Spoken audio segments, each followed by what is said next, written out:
All right, I'm ready whenever you are. Stand for the Pledge of Allegiance. Pledge of Allegiance To the flag of the United States of America and to the republic which stands one nation under God, indivisible, with liberty and justice for all.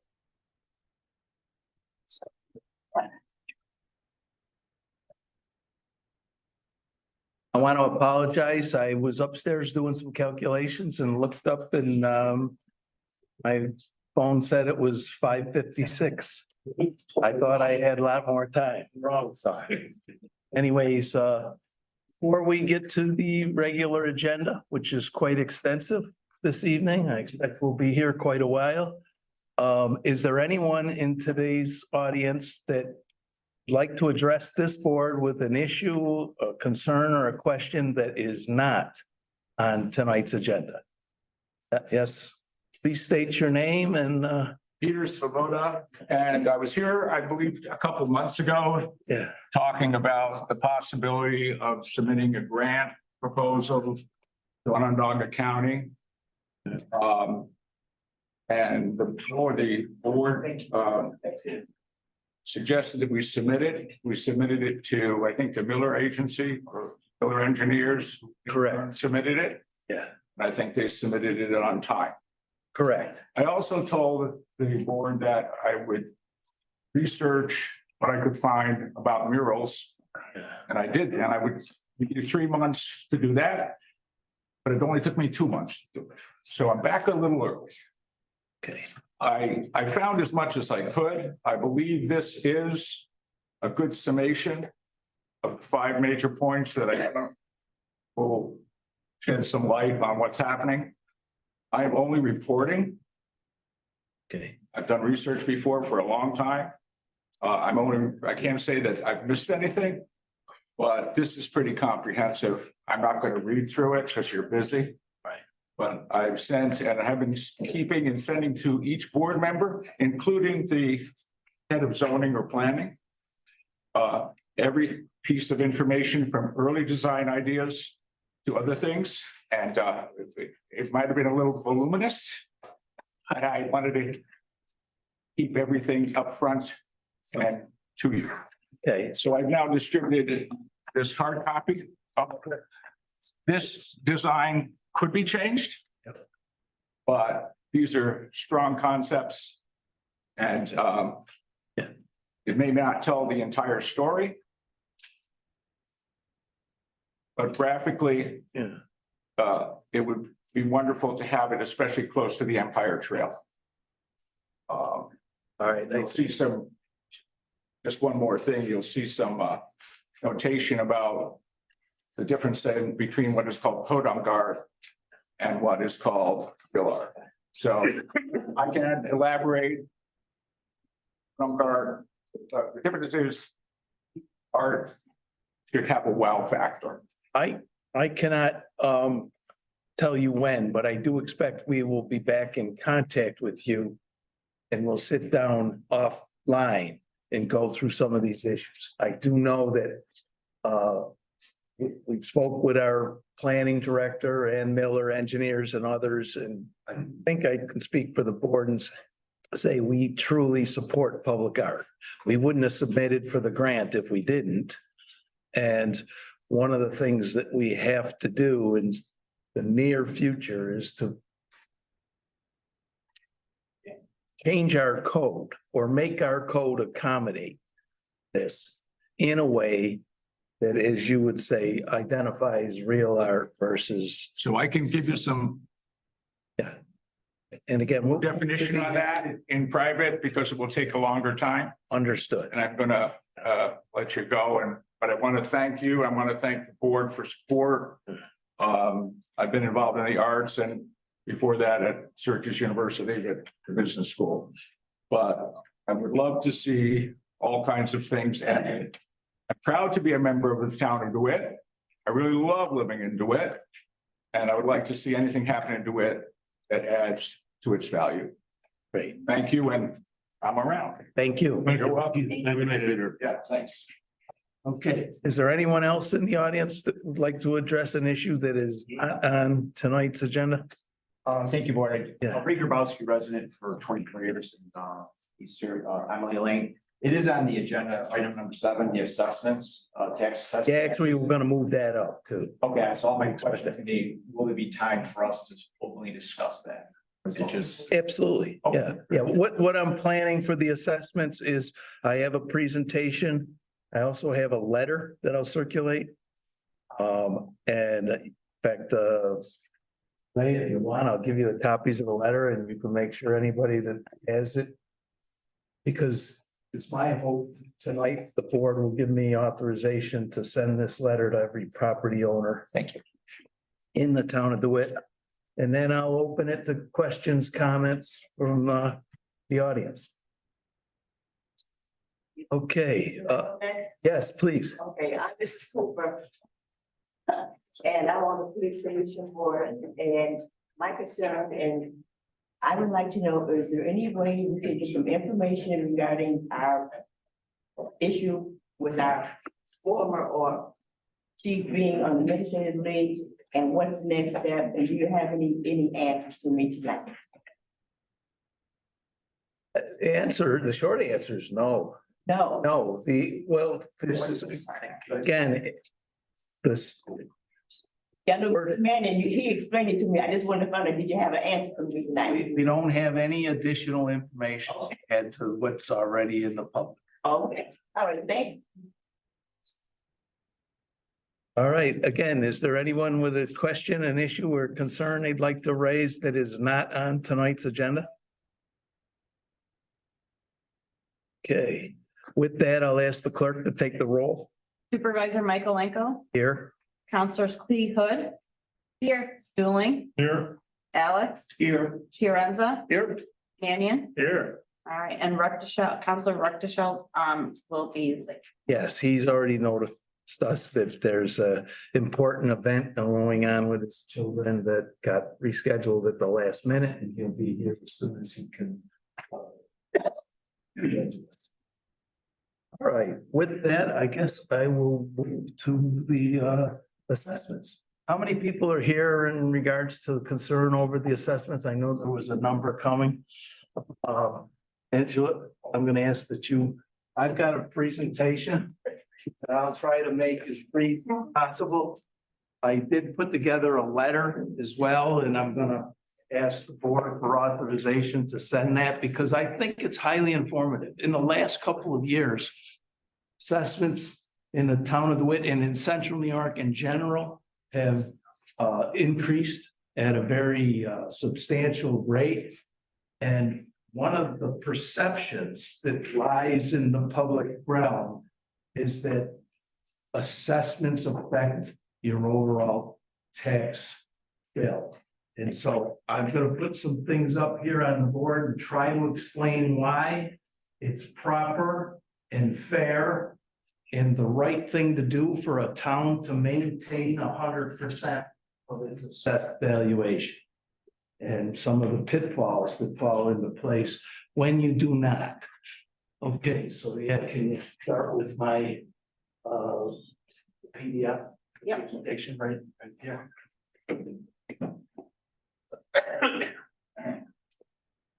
Can you guys see it as well?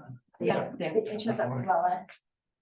Will the people on Zoom be able to hear you, Ed, without a mic? They should. Our sound system is wired so that they should be able to hear me. so that's the Okay. first page. Okay. And if you want, I can either scroll or you can. Leave it there and I'll Okay. come to it if I can. Oh.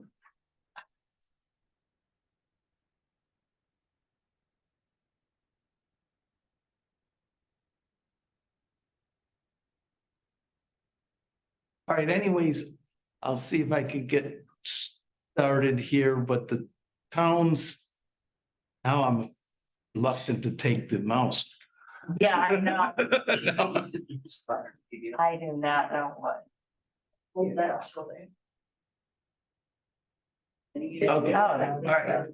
One of the things we're proud of here in DeWitt is that for 15 years or 16 years now, our overall, we've had one recent year at a much higher clip, but it's still the average increase for the town of DeWitt's budget has been below 2%, and the overall annual average is just above 1.5% for the past 16 years. The town's tax rate is always based on its budget. So whatever our overall budget, the two numbers that we try to tout are what our overall budget is and what the percentage increase is. Should a town overall assess its property tax at a 10% increase across the town, and a budget increase is only 2%, the tax rate should lower proportionally so that your tax bill experiences a 2% increase. All right, the state imposes what's called an equalization rate. And this is the thing that I think is valuable and why I want to get this letter out so that property owners understand what an equalization rate is. But New York State knows what your house is worth. All right, so the definition of an equalization rate is the relationship of a property's assessed value to its full value.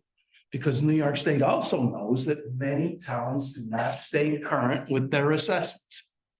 So, for example, if an equalization rate is assigned to a town of 0.8, what it's telling us is the state knows that in general, properties in that town are assessed at 80% of their real value. The ER again is always set, and it's set every year by New York State. Our assessor works with the state to make sure that that number, in our case, is 100%. The purpose of the equalization rate is to ensure equitable distribution of property taxes and that each property pays proportionally its share. And this is applied to school taxes, special districts, your fire departments, whatever. But the equalization rate is constant across a municipality, across the town. DeWitt has maintained 100% since 1996. And one of the values of that is you can look at your assessed value and you can say, this is what my house is assessed for. There's no hidden agenda. It's totally transparent. And what you should be able to do is put your house on the open market and get that value for the sale of your house for a greater number. You have a legitimate complaint / grievance if you feel that your house will not sell for what we've assessed it at. Okay, DeWitt and other towns that have an ERA have the lowest county and school tax district rates in Onondaga County. Okay, and maintaining that ER maintains fairness. There will be cases, I guarantee, in the town of DeWitt where neighborhoods enter low socioeconomic status. The trends are that direction and property values will depress. If you follow the headlines, one of the injustices in the city of Syracuse has been historically that dilapidated and abandoned houses are assessed and paying higher values because the assessments have never been adjusted. We're fortunate now in that we're going through an increase in property value assessment and not a decrease, but fairness maintains we move in both directions, and that's typical of any neighborhood. Go to the next slide. Okay, this is 2022, I think, or 2023, but it doesn't. I highlighted 3 towns, but this is Onondaga County and their equalization rates. So you'll notice the towns like DeWitt, Manlius, Van Buren, Salina are 100%. And if you come all the way across to the tax rates imposed by Onondaga County on those towns, you'll know that they're low. The town of DeWitt has a tax rate applied by Onondaga County on your tax bill of $4.39 for every 1,000 houses. So if you have a $100,000 house, you're going to pay $439 on that tax bill. The 2 towns I highlighted is because Lafayette's probably a little more common. They're close to us. They're a neighbor. But the state assigned an equalization rate of 75% to them. Clay is on the extreme end, and we could have went all the way down to Atisco. Atisco is assessed and assigned an equalization rate of 1.7%. So what that means is they haven't touched their assessments in years, maybe longer. And the state knows that a house on Atisco Lake's worth a pretty good buck. So the same with the town of Clay. The town of Clay is assessed at 3%, 3.34%. So every property, go to the next slide. And I just used the county tax bill as the example. Yeah, right there. We'll use $100,000 home just because it's easy to understand $100,000. That's 10 $1,000 increments. So you're paying in the town of Lafayette a tax rate of $5.88 for every $1,000 worth of value to Onondaga County. In the town of DeWitt, you're paying the $4.39 for every $1,000 worth of value of your house. And in the town of Clay, you're paying $131.82 for every $1,000 assessed of your property value. So the county knows, the state knows, and if you line up the three tax bills, we're slightly changed less in our payments on an equal house of worth $100,000 in the town of DeWitt than we are in the town of Clay. But the town of Clay, they don't get that annual statement that your assessment got increased. So nobody's making loans.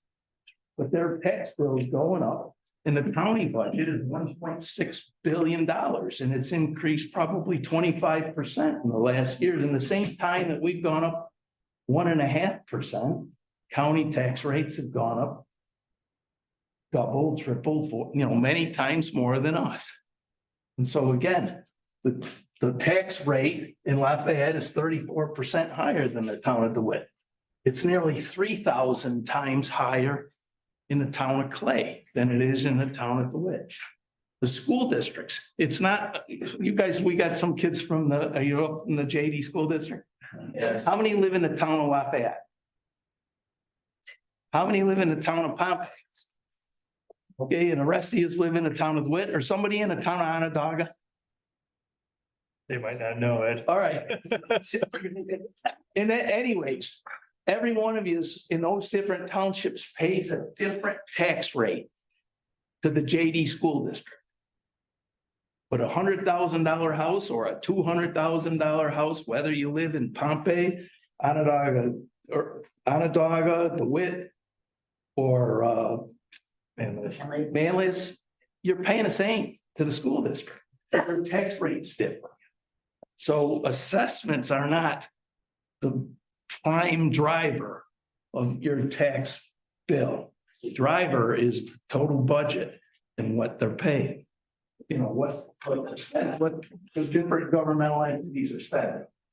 Okay, so now why should we think increased assessments are good? And so I don't even know if I'll go through every slide. I'll just go through I've been involved with county government for 27 years. I've been around for 67 years. Most of my lifetime, and if I go through these other slides, you'll see statistics that match it up. But for the most part, property values in central New York have languished. If I take and I've got stats here that show the median value of a property in the United States. When we look at federal statistics, and the median is defined as the middle, half the worth of a property throughout the country, half the single family homes throughout the country are less than the median value. The other half is higher. And so the median includes places like Omaha, Nebraska, and Wyoming, and not just the New Yorks and the Chicagos and the LAs of the world, where if you go into those markets, the value of a home or a house far exceeds what we pay for a home in central. And it's been that way traditionally. You could go into other areas and you send your children to Boston or you send them to Baltimore or whatever. The value of a home has greatly exceeded over the last 50 to 60 years. Today, in central New York, we are still only 60% of the national average in terms of property value. And the average, again, is pulled down by rural and small communities all over the country. And so my theory is that we're finally experiencing an increase in home equity. And so, you know, someone like myself that's pushing retirement age, that bought a house 35, 40 years ago, bought that house for a price. And many of us have suffered from the fact that you go to sell it 40 or 50 years later and it didn't increase in value very much, especially relative to the other areas around the country. It is not uncommon, and I'm not going to go through all the slides, for homes in other markets to double and triple and quadruple in value over the time of one's lifetime. And that's like money in your bank account. You look at your stock, you look at your portfolios, you look at your 401ks, you look at wherever you can make an investment. Your home is your largest, typically a homeowner's largest investment. And we've suffered in central New York from a value of return on that largest investment. And it's about time. We should be welcoming the fact that homes are selling for more than you pay for. And so I'm trying to relay the message that it's a good thing that you're assessing it. If your property is finally gaining in value, that's like putting money in the bank. And if you can sell it for more than Tax time. I'll open up in a second. But no, again, your tax rate, your taxes aren't gonna go down. Your tax will stay the That same. you pay is gonna go up. What? Only the portion that you pay, because if your taxes went up like $49,000, obviously you've got a higher assessment. And even if the tax only went up like 0.7%, the amount you pay is still going to be more because your assessment is much higher. Everybody's assessment went up. The total worth of the town increased, and that is a good thing. Right now, the average increase in 1 year on a home throughout the town of DeWitt is about 14%. The annual increase we made on commercial properties is 15%. Everybody went up 14-15%, whether you're a carrier or a homeowner on a street. And so the relative proportion that you're paying in a tax to us is, and if we don't increase your assessments, it's gonna go up 14 or 15% anyways. It's gonna get implied in that equalization rate. It is, it's gonna, 85% or more of your taxes not come from the town. For every dollar you pay in property tax, you pay in Onondaga County 35 cents and you're paying your school district 50 cents. Look at things like your fire districts. You know, we have 3 different fire districts in the town of DeWitt. DeWitt Fire District costs you more than our highway department. We pay our staff to plow your roads, maintain your storm drain systems and everything at a lower cost than you have to pay for your ambulance fire protection service. And so look, if your bill goes up drastically, I guarantee you can come sit down with me or our assessor and I'll be able to point to the increases in your tax bill that are not the responsibility of the town. Another. Mike, a couple questions. You said, the entire town has been reassessed. Yes. Okay, good. It's fair. Yeah, fair. As far as your statement on, values, it means little or nothing to someone who plans on living here till the day he dies. I mean, to me, Well, it means it's something. more of a burden than it is an investment. And, but my main point of being here is I've been reassessed 3 years in a row. Over those 3 years in a row, my assessment went up $94,500. in 3 years. Prior to that, the prior 4, it went up approximately 6%. And I hope that you can sell your property. I don't plan on selling. Here's my. It doesn't, the value somebody's not gonna buy your house based on the assessment. You're buying it by what the market value is at the end of the day. So it could be for $50. And if the house is gonna bear 400,000, it's gonna bear 400,000 at the end of the day. It's not what the assessment says. Absolutely doesn't. You look at the paper every Sunday. And Ray, if you think your house will not sell for the assessed value, then you have a legitimate claim. I said. I don't. In my letter, your recourse is to file the grievance. Which I've done about 14 different times. Could I just read a statement for this? Just read out of the paper and then I'll add it to everybody. So everybody, I just wanted, because I have been here for 20 something years. I'm 10 years younger than you. I am a professor and we have students here. So your education of that's excellent, but there's a couple of key values we got to take a look at. First and foremost is the Sunday paper. States here, this is part of the reason why we're here. We're asking the group to maybe take a look at the proper way of handling this so that the assessment doesn't impact, because there is a direct correlation between the assessment and what we're paying for taxes, period. Okay, the Sunday paper, only a few towns raised assessment. For a second year, only a few towns in Oneida County have dared to increase assessed profit values to match the market rates. Assessors in Syracuse suburbs have published new tentative assessed values that will determine the share of property taxes residents will pay this year to schools, towns, village, and county government. As the home price has soared, assessors in most towns have decided to give up on annual, keyword, annual reassessments. Across the county, only 22% of the residential assessments increased this year. Most of those homeowners are in the towns of DeWitt and Manlius. Records show that. Elbridge, Stafford, and Tully also adjusted assessed values this year. Nearly 80% of the assessed values in the suburbs remain the same for 2023, even though homes values have clearly risen.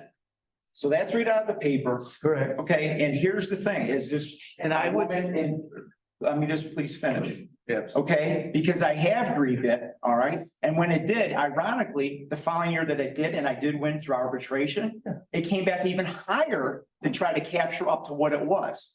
So I don't see the correlation there. And the other thing is that we as residents, long-term residents, are paying. So for our home improvements, a roof on our house, the streets still getting plowed just the same. But Amazon, New Venture Gear, okay, when they're there, but their parking lots are now generating revenue for a tax roll. Okay, they weren't like that before. So why are we paying this additional burden regularly at an extremely high rate every single year?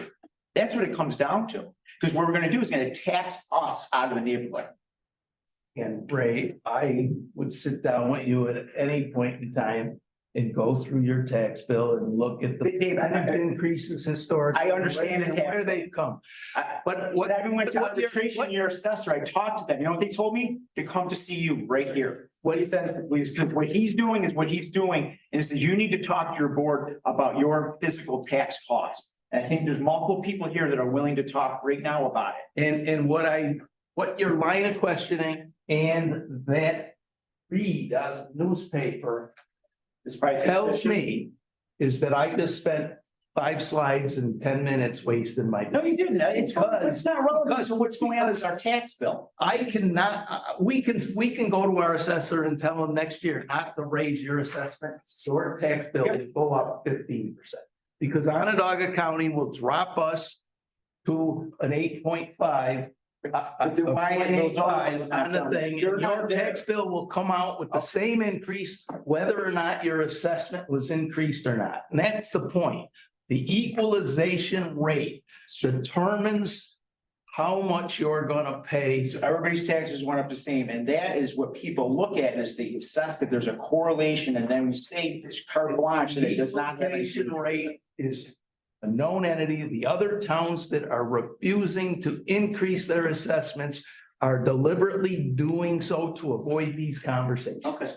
you're gonna have a tax bill increase whether you have this conversation with me or not. This, And if so I- Amazon my put the board- gas out of that. My board can turn around tomorrow and say they don't want to increase assessments anymore. And next year you'll drop from 100% and your equalization rate will go down. And when your equalization rate goes down, your tax rates will go up. See, you're talking about apples and oranges.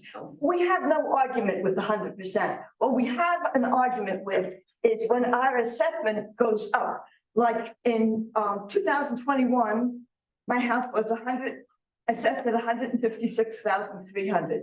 2022, 205,900. So this is 49,000 that it went up. 49,600 it went up. That sounds like a whole lot more than 14%. Okay, so then in 222, boy, I had a bargain in 222. It only went up 18,500. Oh, by the way, I did argue the assessment when it went up 49,600 because, and I looked online at a lot of houses that are similar to mine, raised ranches in the town of DeWitt that had lower assessments. But I did not realize that the assessor is not going by what houses have been assessed at. He's going by what they've been selling at. And if the selling prices have been high, he's been raising everybody's assessments. Why he raised mine so much more, I don't know, because I haven't made nice improvements. I mean, I can't, but I haven't made big improvements. And then this past year, it was raised again, 44,900. Now, what are you gonna do with a raised ranch that was raised all that money? And that's way more than even after 2 years of raises, that's way more than 14%. And the fact that it's 100%, we have no argument with that.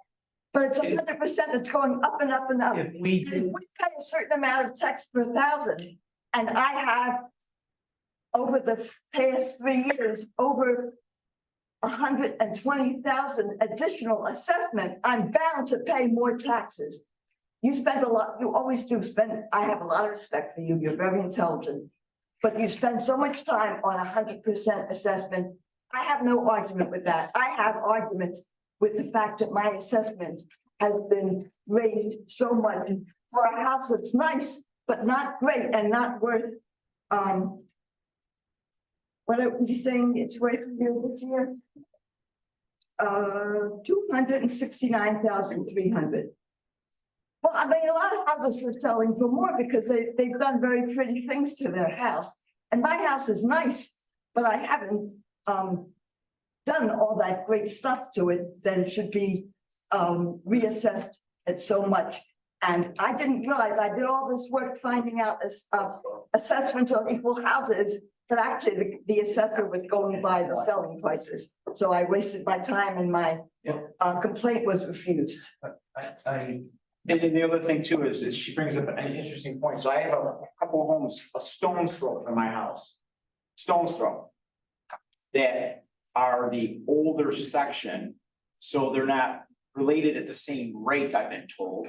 And or houses that just sold within the last 2 years, and they're not even at the market value that they sold at.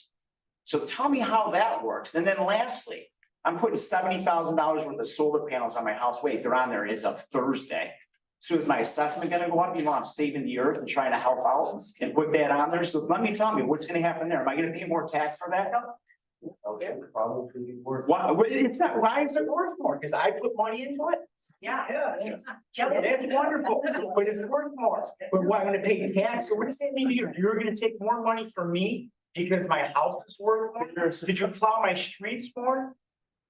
Did the grid, did it actually carry when they left? And then we look at the parking lots at New Venture Gear. Did we get any cut of that? Amazon's using those gas pumps on all the roads we have here. Are we getting a cut of that because the county tax is coming off the gas fuel? Why isn't we seeing a reduction? you got more of a complaint again without another account. Every new development. We can come to you guys. 'Cause you're the No, board. actually, look, please let me finish. Almost every new development in town of DeWitt has been granted a pilot agreement under OSI. That's correct. So the number of taxes paid to, and again, the big loser school districts, right? 50% of the dollars is the school districts. And so every time a business or a new entity comes in and receives a pilot agreement, the we're 15 cents on a dollar. It's not a significant impact to us. But again, school districts and county give up majority of that on a new district. Now, you said a couple of things that I'd just like to respond to. One is 15% is what I said it increased this year. That's a It's dream. been a compounded thing, right? My house as well. And different houses in different neighborhoods have different sizes. So if you look, a larger house in the same neighborhood, there's three things that real estate brokers will tell you about the sales of a house or the value of it. And it's location, location, location.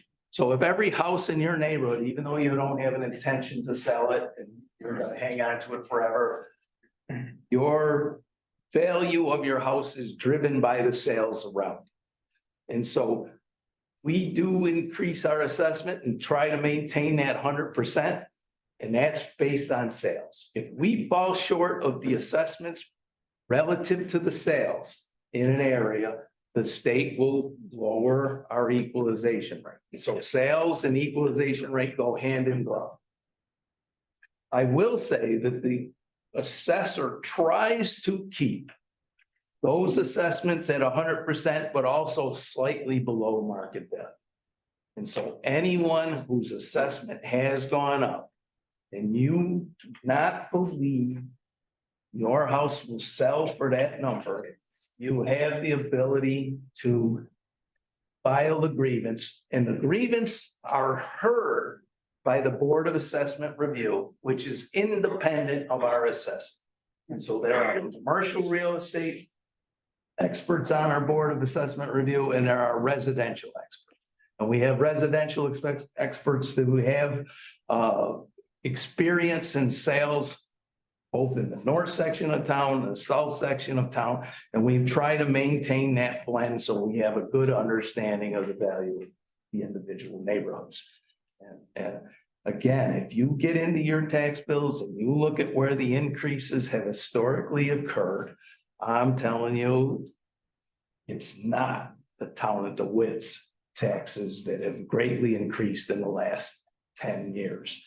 And that your other budgets, not your tax assessment, have been controlled by the growth in the entities taxing budgets. And so things like fire districts count. They're low on the bottom of your tax bill, but take a look at the increase in those budgets over the last 10 years.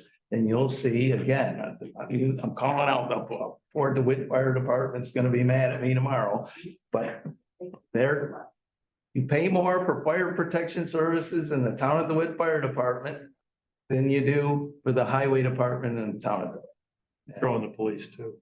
What? You pay more for wood fire than you do for police and highway combined.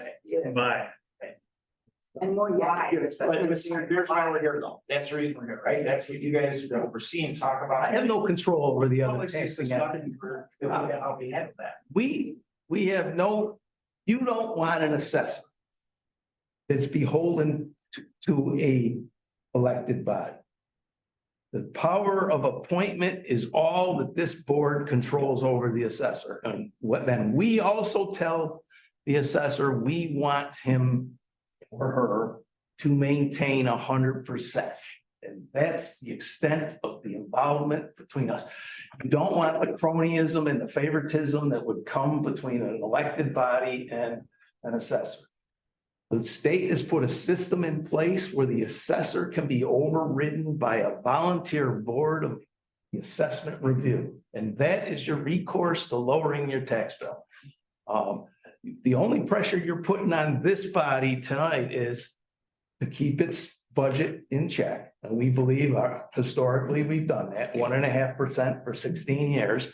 And you could convince this body, because there has been intense debate, to stop making the assessments of us, to abandon the 100%. And we'll join all the other towns on that list every year. And our equalization rate will go down, and the number of people that storm town hall and this board will go down, and their lives will become easier and less. They're gonna storm That's the same probably- tax bill. That's why we're here.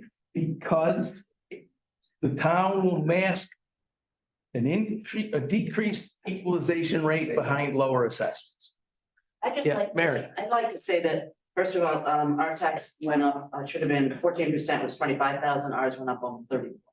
To 34, so it was not 14%. Separate from that, I think that one of the things that's important to recognize in full assessment, and I like your presentation, I understand it.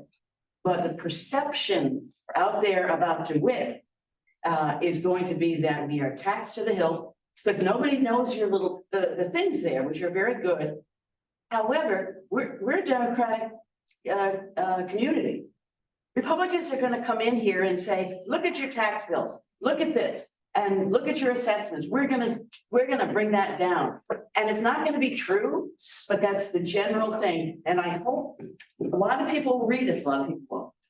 But I'm concerned with the perception in DeWitt and that it looks like we are more heavily taxed. I think, in my opinion, and many people at the DeWitt Democratic Committee were talking about this as well. If our tax is gonna remain the same, leave it alone for a little while. So that we're not seen as this ever, like he's talking about in the newspaper. I think it gives a bad look to our community.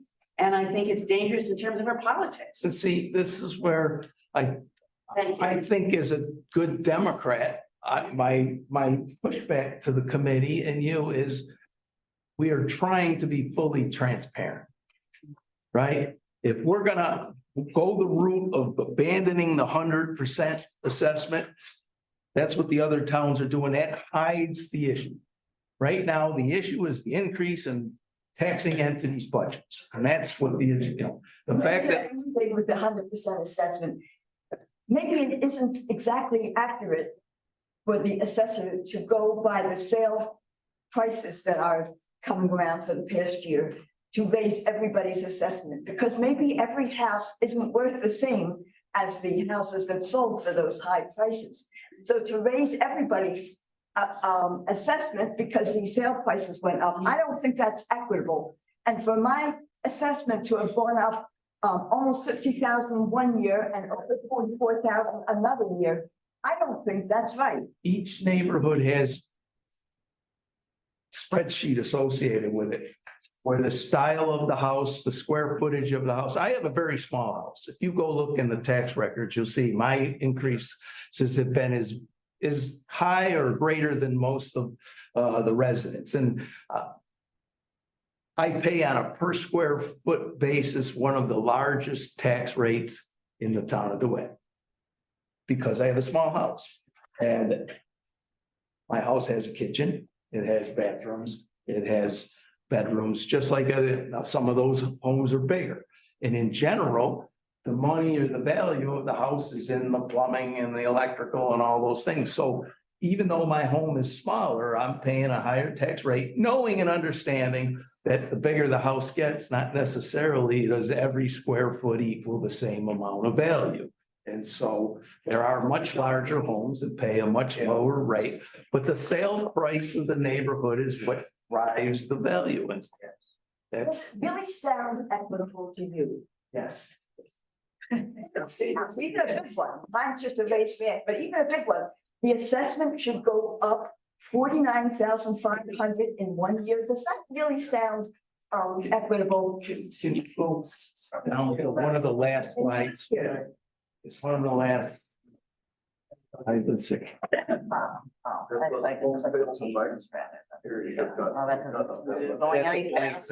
realize we had. Oh, you know what? This might be the scan of the. You know, that's almost a third of the previous value of the house. This graph and the next one on the same screen. We make it small. Yeah.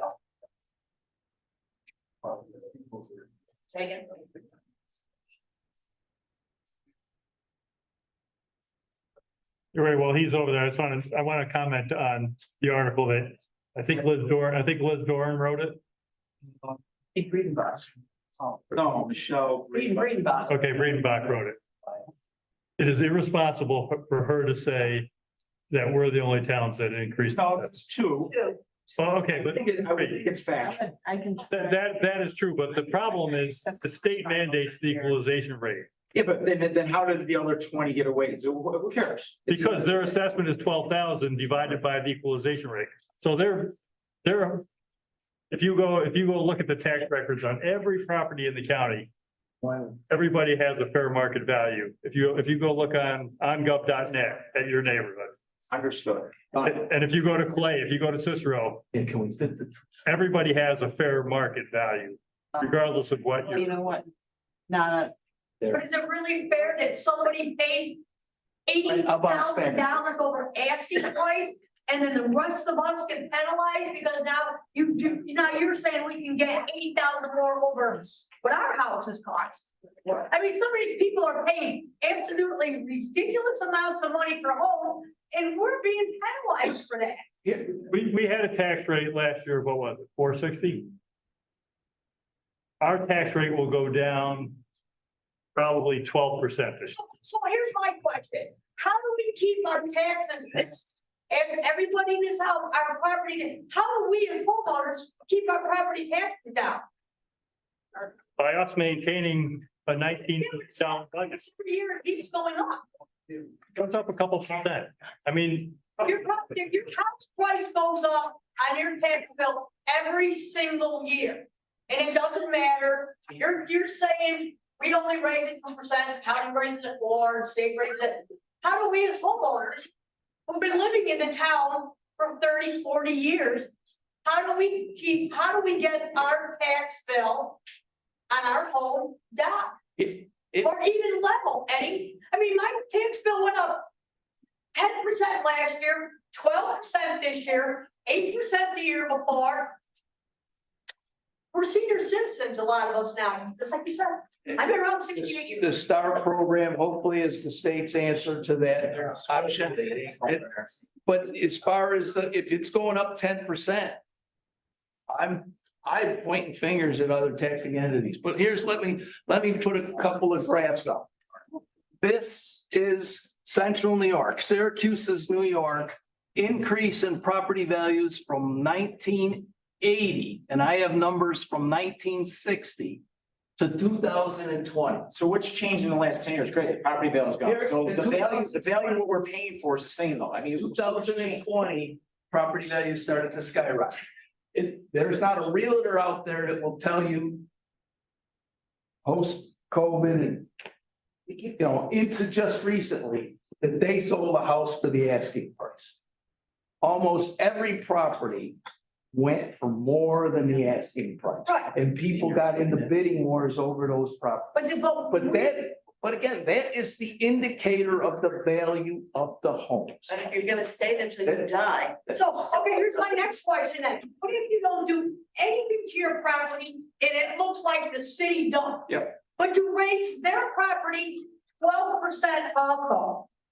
Actually, increased assessment or 100, let me rephrase.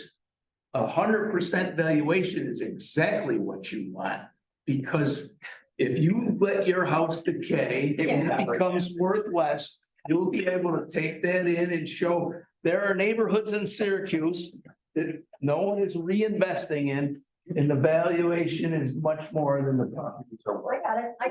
In the town of DeWitt, with 100%, the assignment of the assessor is to go in and find those properties, and there will be, and there have been. Our assessor will point to times that he has gone into an area or a couple of homes or a single home and lowered the assessment.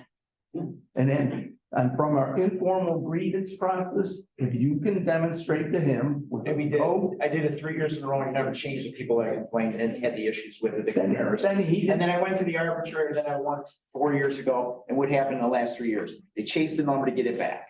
So I've seen it. So Taxes go up. Absolutely, every single time. If you have a legitimate right, the Board of Assessment Review, my opinion is, will lower your assessment. If your house can't sell for what it's assessed. No, what just can't sell? We know it can sell. What does it got to do with the assessment? It's our You tax know the house correlation. can sell for the assessed value, then that's the issue. You don't get it. No, I don't. Obviously. I don't get it because Pull a permit on your house and now I'm gonna get what? So those panels, I put 50, 60 grand into it, so let's see how much more I can pay next year for it, right? when you sell a home, you get that price back because your electric. First of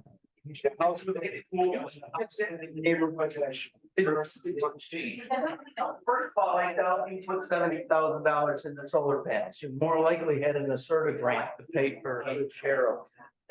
Overall cost is 70 grand. Well, again, those taxpayers of New York have helped subsidize your household. Right. Yeah, and so the taxpayer that put an investment into your solar panel is counting on the fact that your electric bills over the next decade or two will be less than the market value of National Grid and its prescribed increases through the rate. I understand it fully. All right, but again, and then when you sell the home, it's that much more marketable and worth more because of that investment that you and New York State have made into your. I want to give it to my kids. And Yes. I just want to clarify one point that I didn't clarify earlier. The young lady in the front row, it's, you know, when I look at my assessment going up 17% this year, more than that the year before, and more than that the year before, because it went up consecutively $31,500 every year for the past 3 years. So we're talking quite a bit. And once again, I'm going to reiterate what I said. I have no intention of selling. Selling has nothing to do with why I'm living there. And these people who do sell, they're moving out of the way. They're going somewhere else. They can take their money and run. I just think that maybe leveling out these high reassessments over the course of all properties over the course of several years would be more beneficial, especially to the senior citizens. It's a terrible hit to somebody on a fixed income. Again, So can I ask you how much your tax increase of your house? Honestly, I don't have that information in front. But it has increased definitely. Like can you please keep the conversation directed to myself? One of the things we don't want is oftentimes in public hearings, you have differing viewpoints. And when the exchange starts to occur between people of differing viewpoints, it can get contentious. And so we as a ground rule want public exchange, but we want the point of contact for that exchange to Raised occur. my hand 4 times and nobody's called on me. Please, but I was just trying to establish any correlation. The increase in property assessment with increase in tax. And if there is such a correlation, how much money are we talking? and I'll tell you that the answer to your question, and this is why it's complicated and difficult to explain, is rooted in the increase in the budgets that are itemized on your tax bill. So if your sewer rates have gone up and your fire protection services have gone up and your county tax budget has increased and your town of DeWitt tax bill has increased and your school district tax rate has increased, each one of them is proportional to the amount of your total taxage. And so you have multiple items that you're paying taxes on in that tax bill, and each one of them is weighted according to the overall proportion of your total tax bill. And so it's quite a mathematical formula. In general, your school district is around 50% of your property tax bill. The county is roughly 35%. The town and many of the special districts associated with the town bill is about 15%. And each one of them is at a different proportion based on their budget increase. And all I'm telling you is over the last 15 years, our budget has increased about 1.5% a year. So combined it over 1.5% over, it's a compounded number. So over the life of a mortgage, it's a considerable amount of interest, right? And so it's been a 15-year mortgage that we've been on 1.5%. And so, but as soon as you see another taxing entity go up 25% in 4 years and you compound that, that's the lion's share of your tax bill increase. Karen, let me go one, and then I'll come back. They can go to their computer and put in argov.net and ask for the property taxes, and they'll let you pick if you want, if you get all these taxes each year and see if it has gone up. You don't have to pick people's word for it, it's public information, so anybody can do it. Sure. Yeah, my understanding is a question, not a comment. You're explaining it, basically the equalization rate that is dictated by the state. Correct. Across all municipalities. Is the great equalizer. Correct. And so the 100%, I understand you're trying to appease people, not successfully. That the 100% rate that DeWitt is charging is realistic Correct. in terms of what's going on in the market, and you'd always hope that if the market was in the housing market was in the tank again, like if Micron got implodes or something, then there'll be a commensurate decrease In assessments. So the commensurate decrease in assessments now, it is you as a taxpayer, the pressure again you bring to this body is, are we gonna cut municipal services? Oh, right. Are employees gonna leave, right? In order to compensate, or will your tax rate go up? So every municipality has its own assessor, they do their own assessment, and some of them are less truthful or accurate, let's say, in terms of what the market is than others.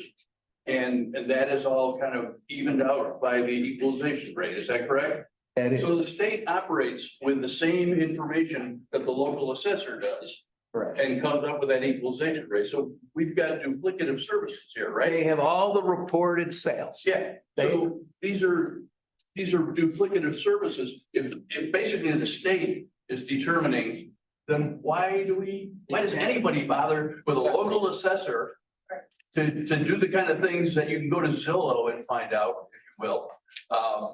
I would pose that question to your state representatives. Well, but each is it required that each municipality has their own assessment? Is that a state requirement, or is that a town? No, there are many municipalities that share an assessment. Okay. Yeah, each municipality, it does, assign its assessment. But since the state ultimately makes the decision as to what the assessment is.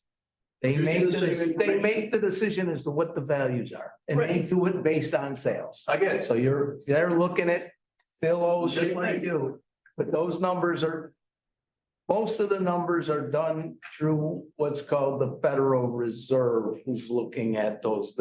There's a federal collection system of sales and property values, and the state is working with those. I guess if I'm gonna talk to my state representative, does the state actually require that each municipality, even if they share an assessor, that there's an assessment on the local level? Or is that some kind of point thing that Yes, there is an assessment, and if you go back to that list in Onondaga County, some municipalities haven't done it in years. I get it. Right, But but the longer you go without maintaining the 100%, the more inequitable it gets. And one of the checks on the system right now is your right to grieve.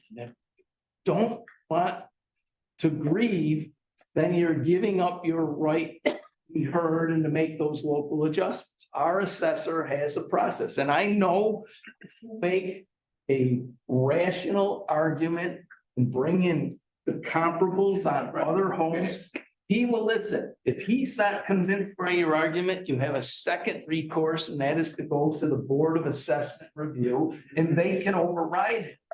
Now, if you go through that grievance process and it then increases, like Ray said, it's because the market value around you is increasing as well. And I admit, we have since 2020. If you look at this graph, and it's hard to see, but you see the general shape, it's flat. From 1980 to 2020, maybe a little bit of increase around 2000 to 2005. And then home sales have sat and languished. That's not the case across the country. if you can go to the countries. This is what's happened. This is the median value across the country. You can go to Omaha, Nebraska, and somebody bought a house in 1970 for under 100,000. And its sale price today is in the $500,000 range. And those people have walked out and they retired to Florida with $400,000. Because they came from a market that gave them home equity. And so you've suffered from the fact in a 50-year window, home values haven't gone anywhere.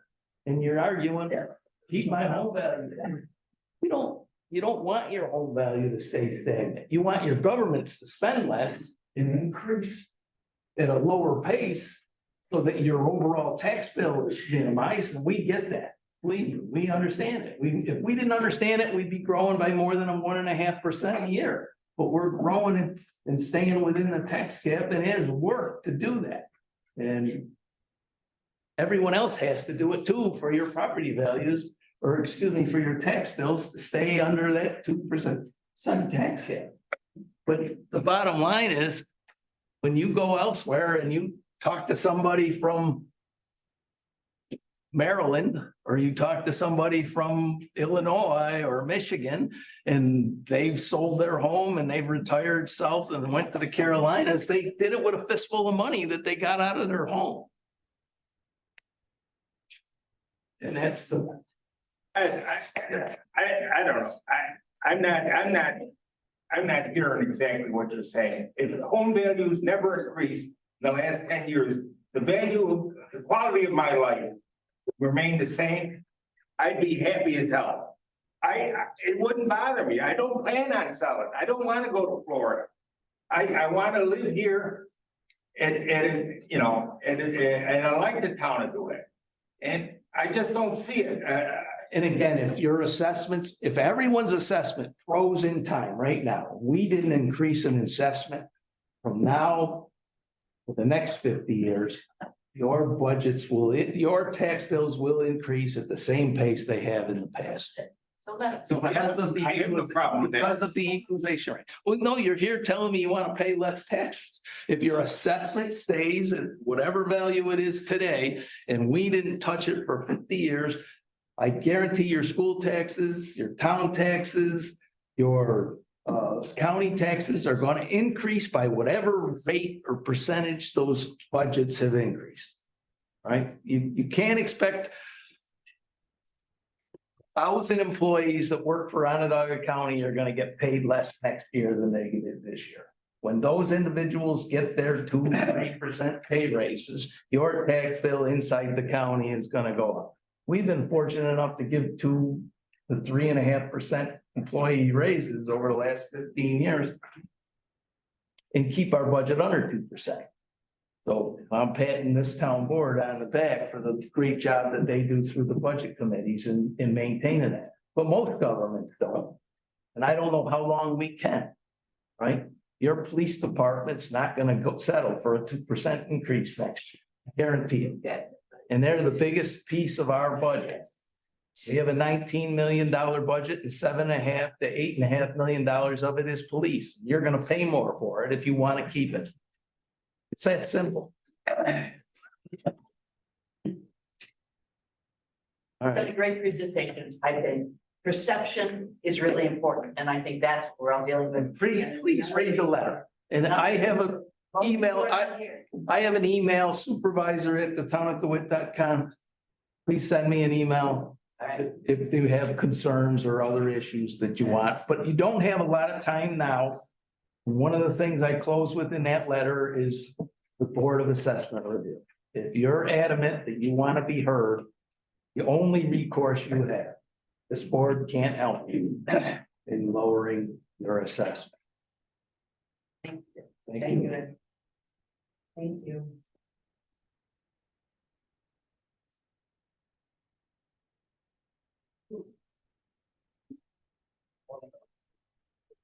Yes. Yes.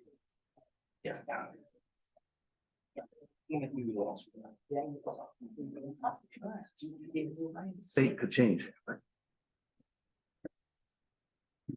My lawyer is informing me that by state law, the town is required to have an assessment. That was my question. Thank you.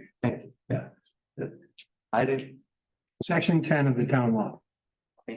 so again, if you want that changed, you'd have to go through your state Okay, legislative process duly noted. to make Thank you. that change. Okay. All right, I'm gonna rearrange the order of the agenda, and I want to go to,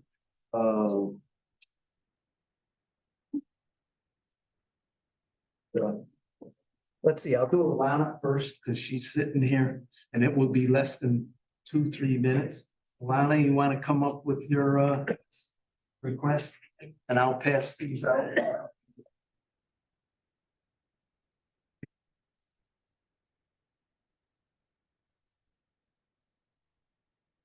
What line item is this actually on the agenda? Pardon me? What line item is this on the agenda? Number 5. Thank you. Or five, we're gonna go to the Carrier Park next.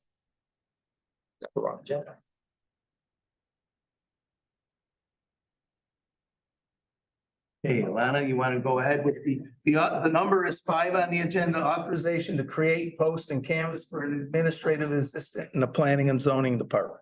Thank you.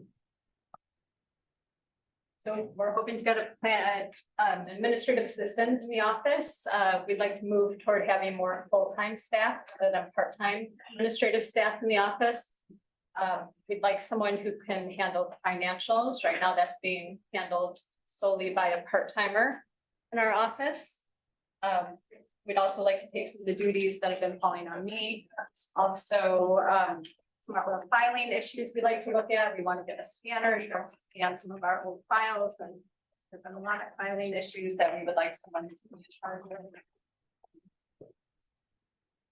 And just organizing the office, going through some of the old files, and just kind of running the office. So we're confident that generate sufficient revenue from our fees to cover this position. I know I'm fully in support of this. Alana is, Just ask some questions, Alana. yeah, please. Will this position address any of the audit findings in terms of how we handle our processes? And I believe some of that's being handled just by the way the town spends money in general. Our office will actually be taking in money.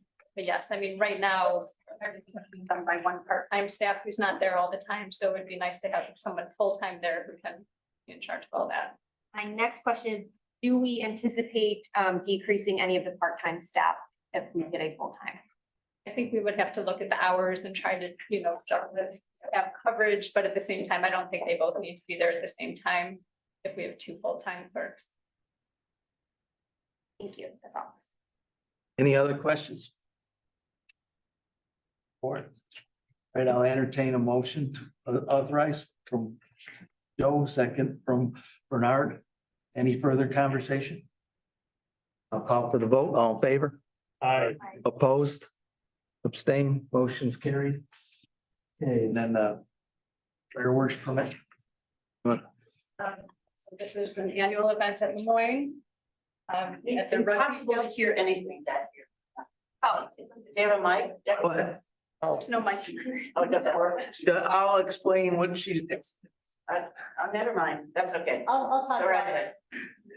ahead. This is an annual event at Lemoyne to have fireworks at the rugby field on August 25th with the rain date of September 2nd.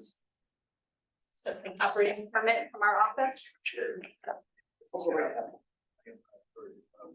All right, for those of you that couldn't hear, in back-to-back motions here. Bring it up The there. first one, we authorized the creation and the posting and canvassing for administrative assistant out in the planning and zoning office. And that was approved by the board, and now we have a request in front of us to authorize issuance of a fireworks permit for Lemoyne College. They have an annual event. The event is scheduled for August 25th. And this is usually a timed event with the arrival of the students at the school. With that, I'll entertain a motion from Joe again, a second from Carrie. I'll call for the vote. All in favor? Aye. Opposed? Abstain? Motion's carried. Thanks. Okay, I'm gonna jump way down the agenda now and I'm gonna run to the Carrier Park, phase 3 plan. And I'll just preface, the discussion, because we have some folks from the Friends organization that are presenting to the board as well.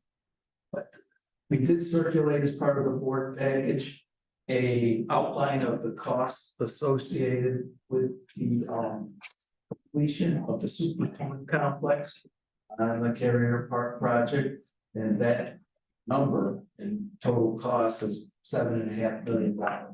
And so what we're hoping to authorize tonight is a bond anticipation note. And that we want the comptroller's office to put together the cost of the bond anticipation note and estimate or converting that bond anticipation note into a bond in 2 years' time. So what a bond anticipation note does for you is it allows you to defer the costs on what would be a mortgaged item for about a 2-year window. So then in about 2 weeks' time, we may have to have a special board meeting. When I have all of these pieces of information compiled, we'd like to authorize the attainment of the bond anticipation note.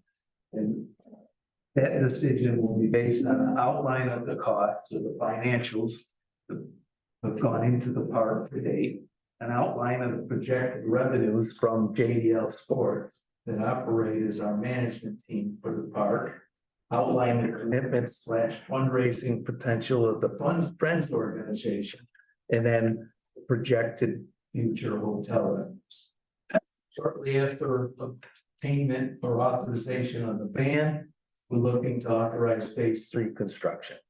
As you know, one of the things about the park is that our actual revenues on the park are limited by the fact there's only 2 baseball diamonds to date.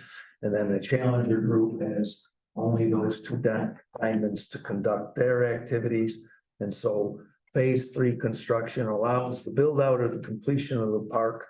Revenues are expected to greatly increase from that, and then obviously the usage of the park for its main users will increase. The next step is to reduce the dollar amount owed on the ban. Okay, and how do we convert that to a bond in 2 years? So we can apply the monies collected over that 2 years to the bond anticipation note and lower the actual cost on the bond. And the source of the bonds would be accumulate the funds from the hotel tax, apply donations from the funds fundraising, extend the hotel tax permanently, and any additional local, state, and federal grants that we have.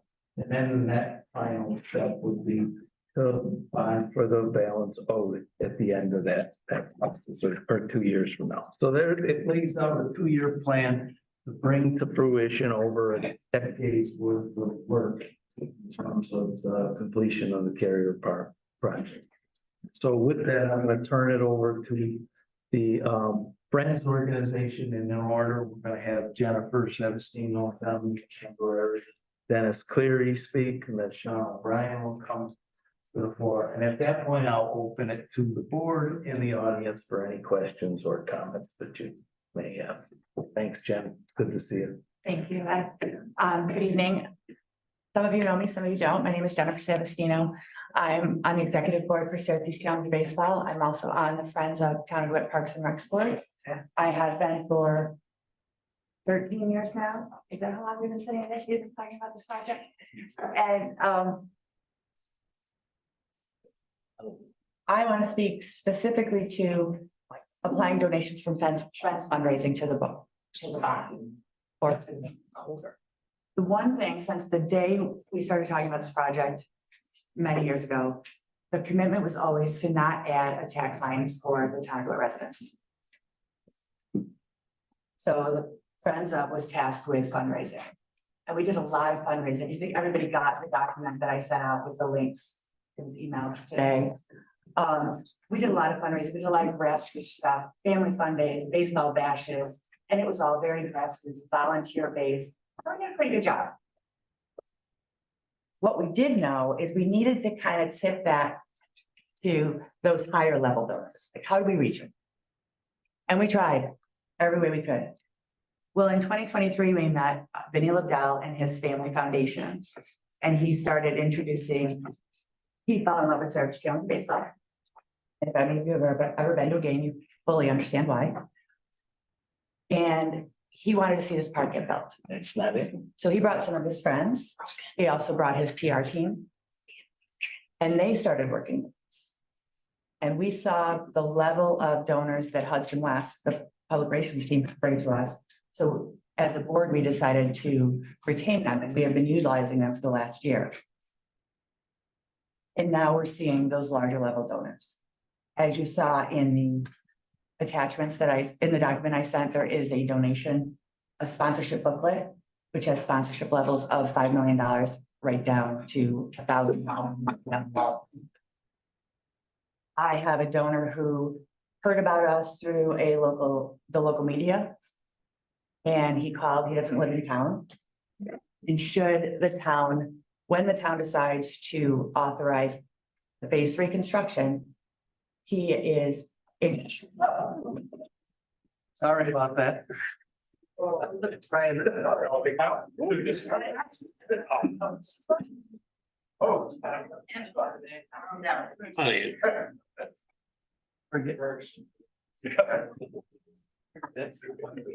Probably why they can hear us. I think they said they can hear me. We apologize. We're trying to get a mic so that folks in the audience could I hear. might have another. Can everybody hear you guys? Yeah. They don't have alternative.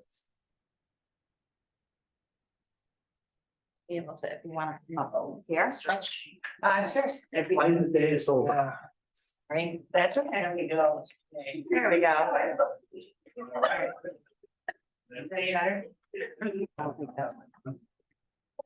Is he on? There's a button. Yeah. Anyways, it's fine. Oh, that's yours. Everybody says they can hear me, so I don't know. Is there a button? Green light on. And I know Dom and Dennis project well, so. I'm just gonna put it here. Okay. So in 2023, we met Hudson West. They started working with us to promote the project, building the sponsorship deck, building sizzle reels, media. And again, attached in that email was the media coverage that we was last year. The Service Young Baseball was invited to the Missouri World Series. We went to Williamsport, Pennsylvania, and it was an amazing experience, especially our players. But it also put us on the national stage. Just 2 weeks ago, there was an article in Women's Day magazine about our executive director, Don Camberary, and his passion to build this project for our league. We were in Sports Illustrated. So there is national interest, national donors, but everybody's waiting to see if Kerry Park's gonna be more than 2 fields. If the approval to go beyond the 2 fields we have happens, the domino effect of these donors will be substantial. I think that if we don't do this now, we will lose that momentum that we gained over the last year. And we'll be 2 fields forever. And we've spent 13 years planning this to be the state-of-the-art, fully accessible complex. We're gonna see children and adults of every ability playing right here in Central New York, not having to sit outside of the dugout because their wheelchair doesn't fit. Or not being able to play because the grass is too wet, because the turf fields, it rains 10 minutes later, our wheelchairs, our crutches, everybody can get on those fields. And to see a regular Little League game going on, and a special needs Challenger League game going on in the field next door. Our kids don't have that. We've always had to wait. We play in the heat of July because we have to wait for Little League field on our borrowed fields. We play on grass fields that if it's rained all day, we might not be able to play for 2 days. Carrier Park fixes all these problems, as well as giving Central New York a premier tournament facility for baseball, soccer, lacrosse, football. And I believe that the economic numbers, if we build it out and we have the right management in place, will give us the income to pay that back for itself for years. Any questions? Any questions from the board for Jennifer? I tell you what, you can hold them and you can ask Jen after Yeah, all the presentations are done. I'll be willing, I'll be more than happy to later. Thank you.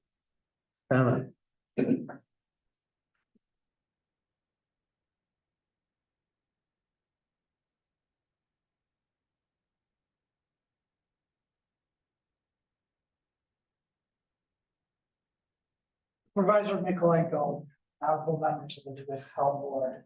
My name is Tom Camporeri.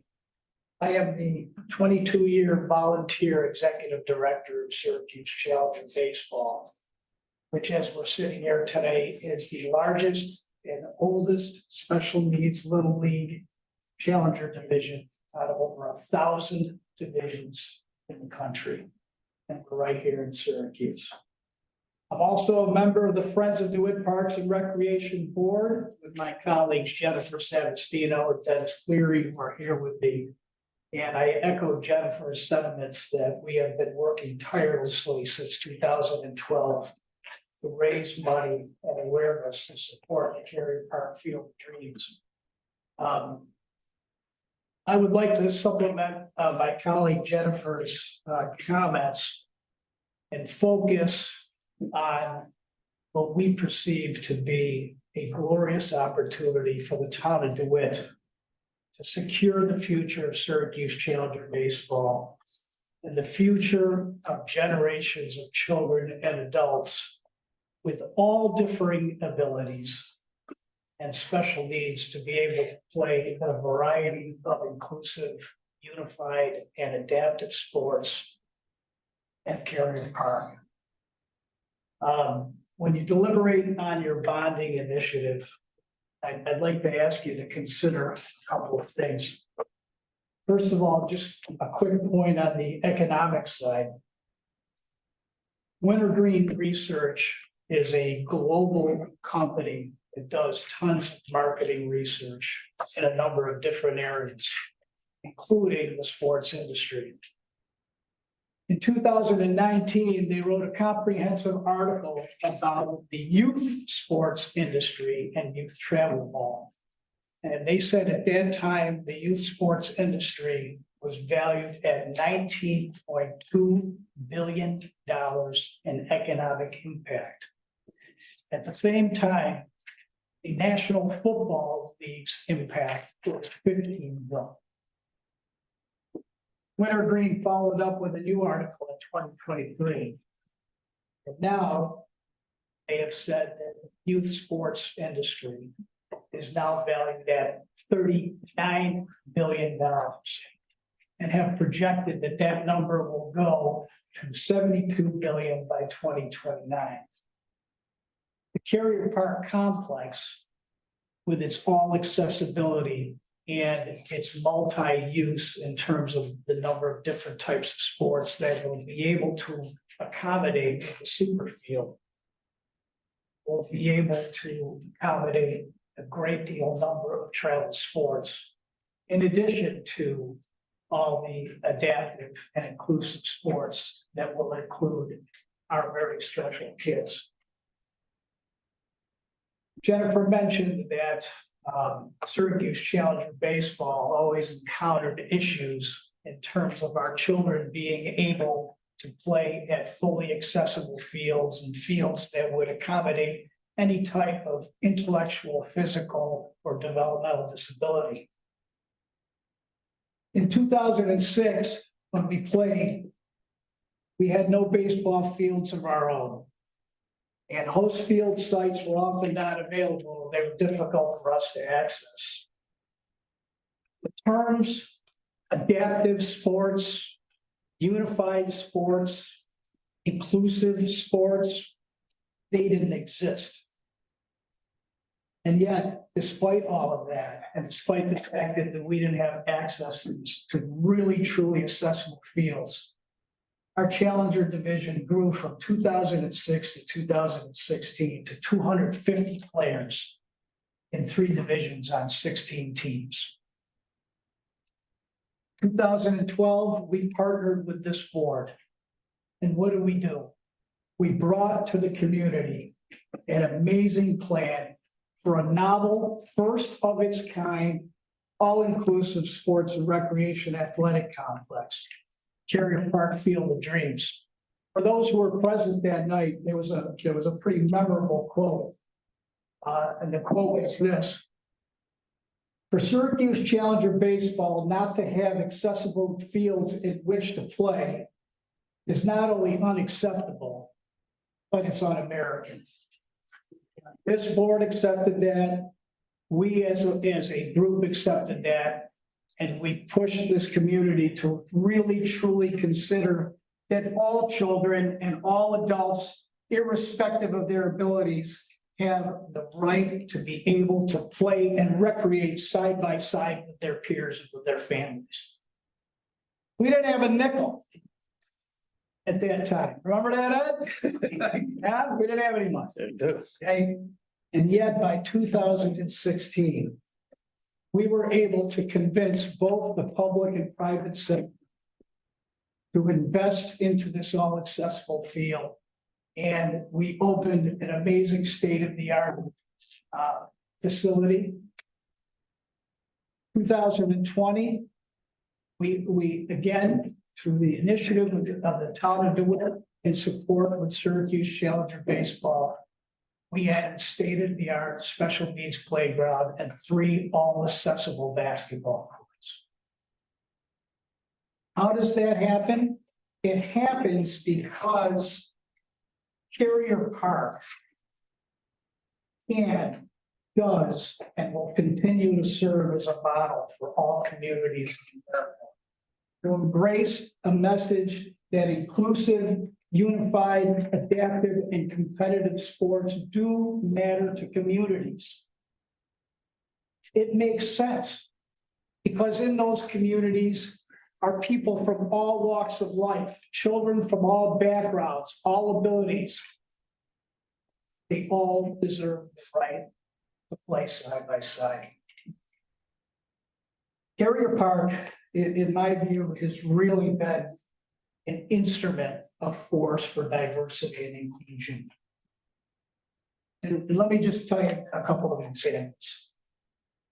Carrier Park right now hosts the Move Along Adaptive and Competitive Wheelchair Basketball League. It came to us because of the accessibility of those basketball. Carrier Park's been the site for Special Olympic softball and for adult unified kickball. Carrier Park, as mentioned by my colleague earlier, has helped catapult Syracuse Challenger baseball into the national limelight. We are the only Little League ever to play in the Little League World Series in Williamsport.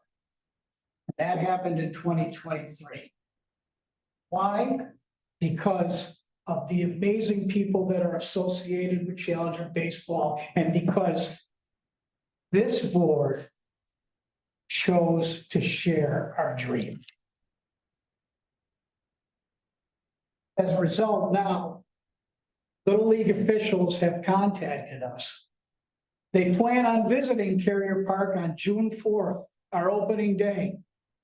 Why? Because they want to review Carrier Park as a complex, the complex as a model for inclusive baseball, but also to learn about the organizational strategies that have been implemented by Syracuse Challenger baseball and use those as a template to develop other Challenger programs across the country. That's pretty amazing. The success of Challenger baseball in Carrier Park is going to be featured in a WCNY documentary. It's going to air on June 16th, 2024. And that documentary and our program at our collective park has inspired WCNY to now commence a drive to develop an adaptive sports network on television. All because of what happened here. Here, DeWitt, New York. Not somewhere else that you read about or you heard about on TV or you read in a magazine. It happened right here. Because we are a people of vision, we're a people of heart, and we value every single person for who they are, what they are, and we believe in providing them with hope and opportunity to be the best people that they can be. And that happened here. We have Micron Technology coming in, making an incredible investment into this community.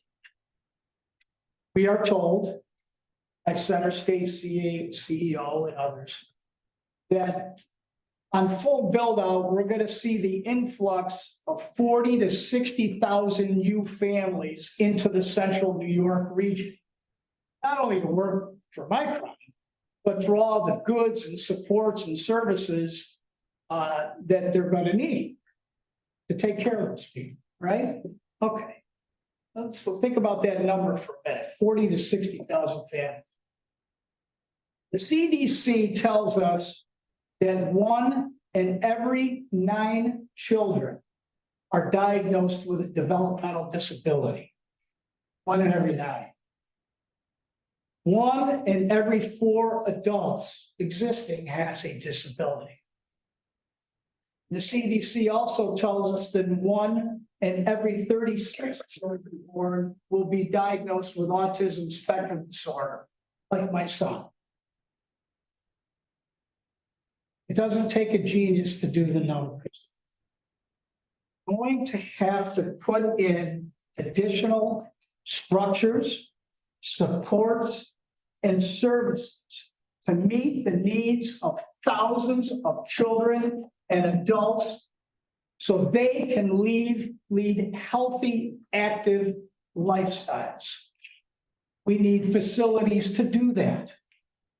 The Carrier Park Field of Dreams and the Super Field expansion is that structure, is that support that's going to accomplish this goal for our community.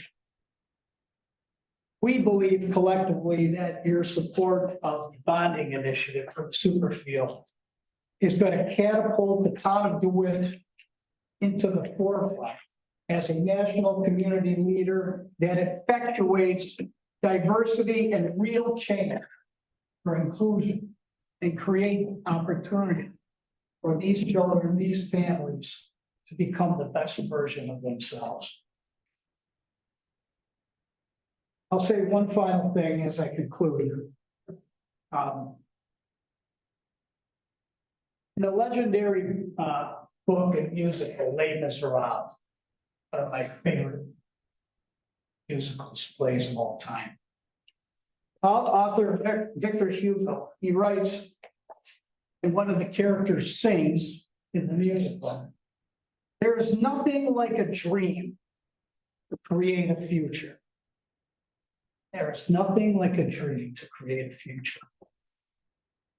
In 2009, after a meeting here in town of DeWitt, I met with Supervisor Michael Engel in his office. And at that time, I lamented to Ed about my frustration over a 3-year search. It's a search for land on which we could build a quote Challenger Field of Dreams. And I was getting nowhere. Ed looked at me and he smiled and he said, Dominic, why don't we build and bring the Field of Dreams to DeWitt? Indeed, Ed, so we have together. And tonight, this board can secure the dreams of generations to come by supporting this bonding initiative.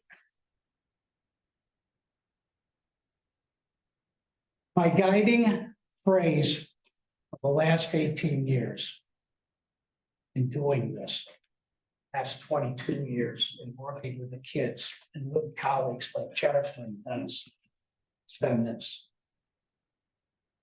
You start by doing what is necessary. Then you do what is possible. And suddenly you are doing the impossible. Carrier Park and its Superfield is the fully realized impossible dream come true. For Syracuse Challenger Baseball, for the town of DeWitt, for Central New York, and indeed, as we are going to show for all of America. Thank you for considering the bond, and we look forward to continuing to work this forward. Help us achieve the dream. Thank you. Thank you, Dominic. Dennis, you have the responsibility of following Dennis or following Dominic. I knew I should have gone first. I was a mandate, so I understand. I'm the president of the board. As an orchestra leader, and I got a great band behind me. You live in Manland? Huh? You live in Manland? Yeah. How much did your assessment go up? 13.4, no, my assessment went up $39,000. But his formula is correct. All right, fine. Let's get away from it. So I'm the band leader of the board in this project, and the board itself, because we do other things besides the carrier project. But it's important for the public and for you, some of you board members who haven't been here the whole 13 years that we've been whacking this thing around, that we knew that we couldn't do this without the town's support. The dream just would never really materialize. You know, we used to have to sell the fact that we needed a park like this. And it was a concept, quite honestly. And then the town and us made the concept a dream. And now the dream is a reality. The Friends Board has never stopped working to help complete the dream. And what do I mean by that? In any way we could, we fundraised. We told people about the project. The Challengers really speaks for itself, but now it has a really, really loud voice. You know, we've gone from $50, $100, $1,000, $100,000, and a new potential for $1 million donation. Specifically, since COVID. I want to tell you a little about this $1 million guy. Lives in Connecticut, got a business there. He's from DeWitt. He grew up in DeWitt. So somehow on social media, he caught Jennifer. And he contacted Jennifer at her office. He said, "I'd really like to talk to you about your project." Jennifer said, "Oh, good. Well, you want to talk to our board? You want to talk?" No, I just want to talk to you. Nobody has talked to this guy in any way, shape, or form except Jennifer, because that's the way he wanted it. He asked for a ton of information, just like you guys are all going to find out from Carrie, costs, products, the whole 9 yards. And Jennifer just kept talking to him. Well, in February, his company was listed as 19th out of 623 of the world's largest private equity firms. Global. The HEC Dow Jones performed ratings were that high. So that's a global rating. It's just not a United States rating. So if we can attract somebody like this, Jennifer can attract somebody like this. I suggested to him that if he seems that involved in liking this, why don't you invite him up here? He's in Florida. You know what he did? 2 weeks ago, he came up here. Jennifer gave him a tour of the park. So when he left, he said, "I need to talk to my wife about this. We're in." And of course, he mentioned the same thing we all mentioned to you. That phase 3 is very, very important to him. But the point of all this is that our tentacles now have grown big time. ESPN. Board meeting right now, I can't talk. All over the place. And now this guy, if he gives us the $1 million, not only does he help support this project financially, helps town with your band, but it offers it to other people that he knows that we would never know in a million years. And that goes for the Lobdell family, the other foundations that we've contacted here locally. So we're in a really good place, working with Hudson West. With the large local donors, we're having doors open that we didn't even know existed. And it's really happening right now. Now the time to expand phase 3 is here. We know that if the Friends fundraising efforts will be significant and getting together with the town to wake up from the dream again. I can't thank you enough on behalf of Lord and all the children who benefit from this regeneration. Thanks a lot, we appreciate it. John? John O'Brien. Yes. I don't need a microphone, I'm loud by nature. They're gonna hear me on Erie Boulevard, so, Mr. Supervisor, town board and officials. My name is Sean O'Brien, my wife Christine and my son Finn are proud residents and taxpayers down in DeWitt. But I'm also proud to be part of the Challenger community. So I'm wearing two hats here tonight. Our family, we're active in the community. We support the community. We love attending the events, specifically this September 11th Memorial event, which is one of our favorites. Christmas tree lighting, summer concerts amongst the many. So we're active in the community. I want you to understand that. I want to thank you guys for supporting the Carrier Field of Dreams from the beginning. I'm here today to ask for your continued support and leadership and asking you to vote yes on phase 3. So I'm going to ask now to the board and the community. I would ask if anybody has ever been to a Challenger game.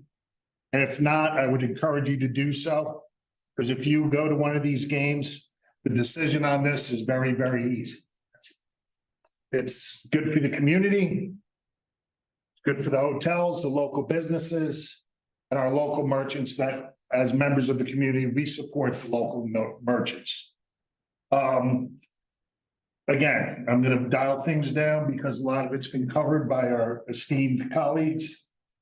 We were fortunate enough to be part of the Little League World Series experience. It was totally overwhelming, but what it was is we were goodwill ambassadors for the city of Syracuse. And as they said, it's gotten national attention. And Jennifer has referenced the Women's Day article. Now, just to show you how big of a deal this is, I got a call from my parents down in South Carolina. And one of their friends brought this magazine, Women's World, to my parents and showed them. And this is the article as in this national publication. So what you've done, what they have done has become national. So I thank you for that. One closing story. I was at a conference last weekend in Saratoga. There was this youth girls soccer, premier soccer tournament going on in the area. It was a rainy couple days, so I had a chance to interact with the young athletes, but more so with the parents. And we were just talking and stuff. And the biggest issue that they had was that they were playing at multiple facilities. And they didn't know until, because of a round robin scheduling, they did not know till about an hour before the event, which area or field they were going to. The reason I bring this up is an all-purpose multi-facility location would have taken the biggest issue out of their weekend. And this is exactly what this facility will do. So again, thank you for allowing your time. And again, I'm asking you for your support on this. Okay. Thank you. Is there any questions, comments? I do have a couple questions. Yes, I've been to the Carrier Park when Challenger Field was playing, and I would add joy. There is just joy in the audience, in the fields, everywhere. My question is to you, Ed, for the board, regarding the band, 7.5 million and outline projected costs, which we will be voting on tonight. Are we going to get a better breakdown of where we anticipate these costs going? Absolutely. That's what A through D is under number 2. Okay, So tonight, we're authorizing the preparation of the numbers. 2 weeks from now, and I'm assuming we're gonna schedule a special board meeting in a couple of weeks when I have all 4 of those components in place. But the comptroller is gonna put together the cost of the band and then what her anticipated cost would be of converting the full 7.5 million to a bond in 2 years. What a band anticipation note does is allow you to defer costs. So this process, as it lays out, says we'll authorize the preparation of the band, then we'll authorize the band, then we'll authorize the construction. Construction will give us the exact costs, and then there's a number of ways we're gonna pay for that. And so the outline of costs to date, so we'll know what we've already invested in the park, what monies have been raised and helped complement ours. Costs to date, what are our costs of maintenance from our parks and recreation departments, et cetera. And that's under A, outline our costs, financials to date. Then B is our projected revenues from JDL Sports. But our contractor that maintains the field has told us repeatedly their revenue stream is limited by the fact there's only 2 fields.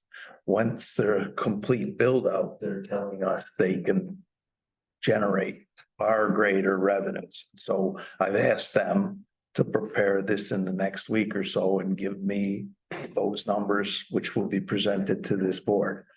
Then outline the commitments that Jennifer and Dominic and Dennis and Sean have presented to us.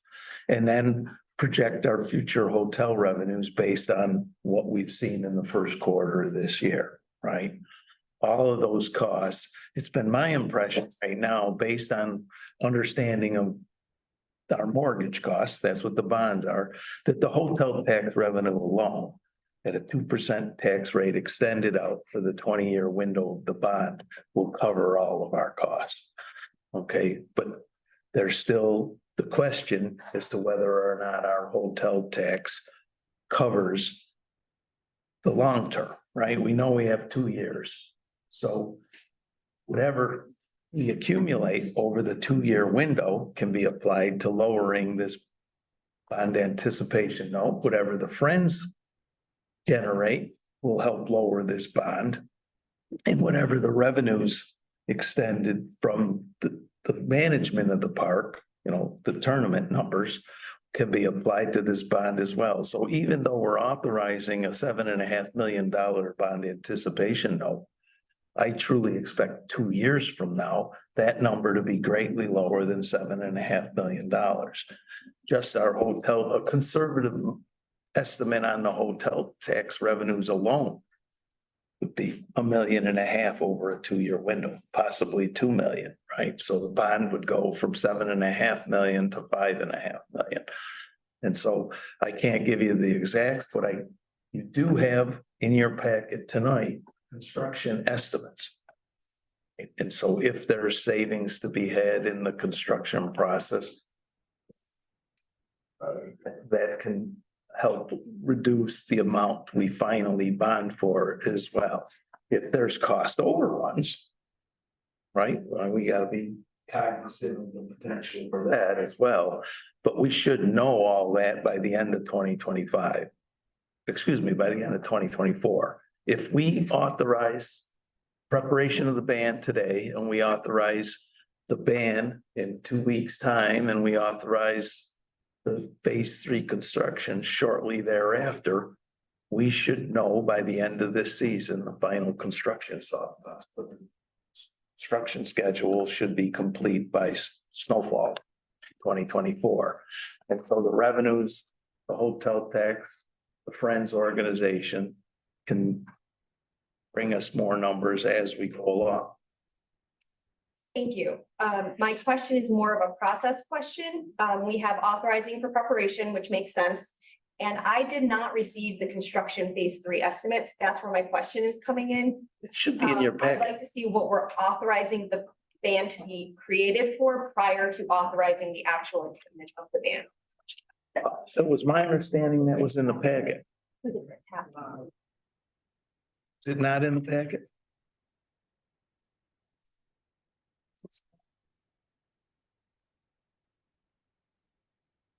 I have it in the packet. What?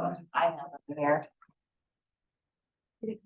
Yeah, page 29. And it went. Starting at page 20. No, that's why I don't have it. Okay, I can read. Starting at page 27. Yes, I didn't get it for you. Hold on, that's all right.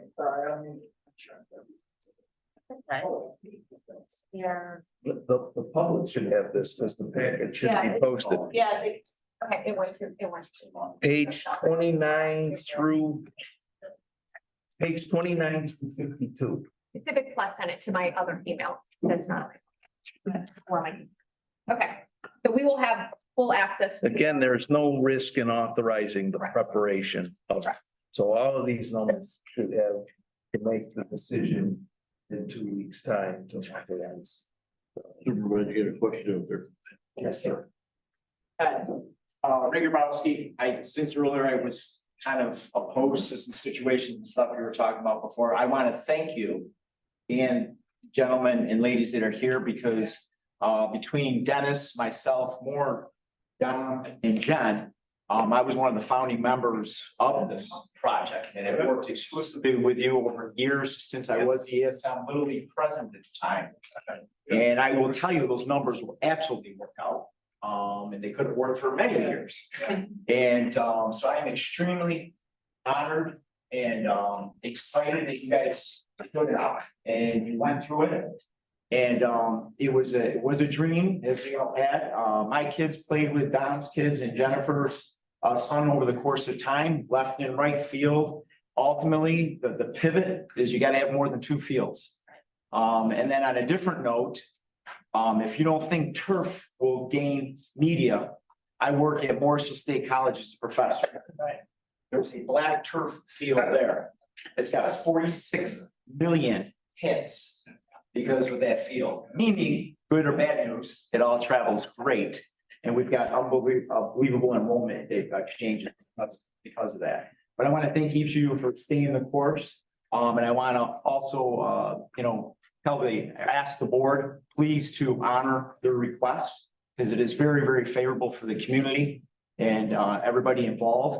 And then on a side note, I'm hoping it'll decrease my taxes.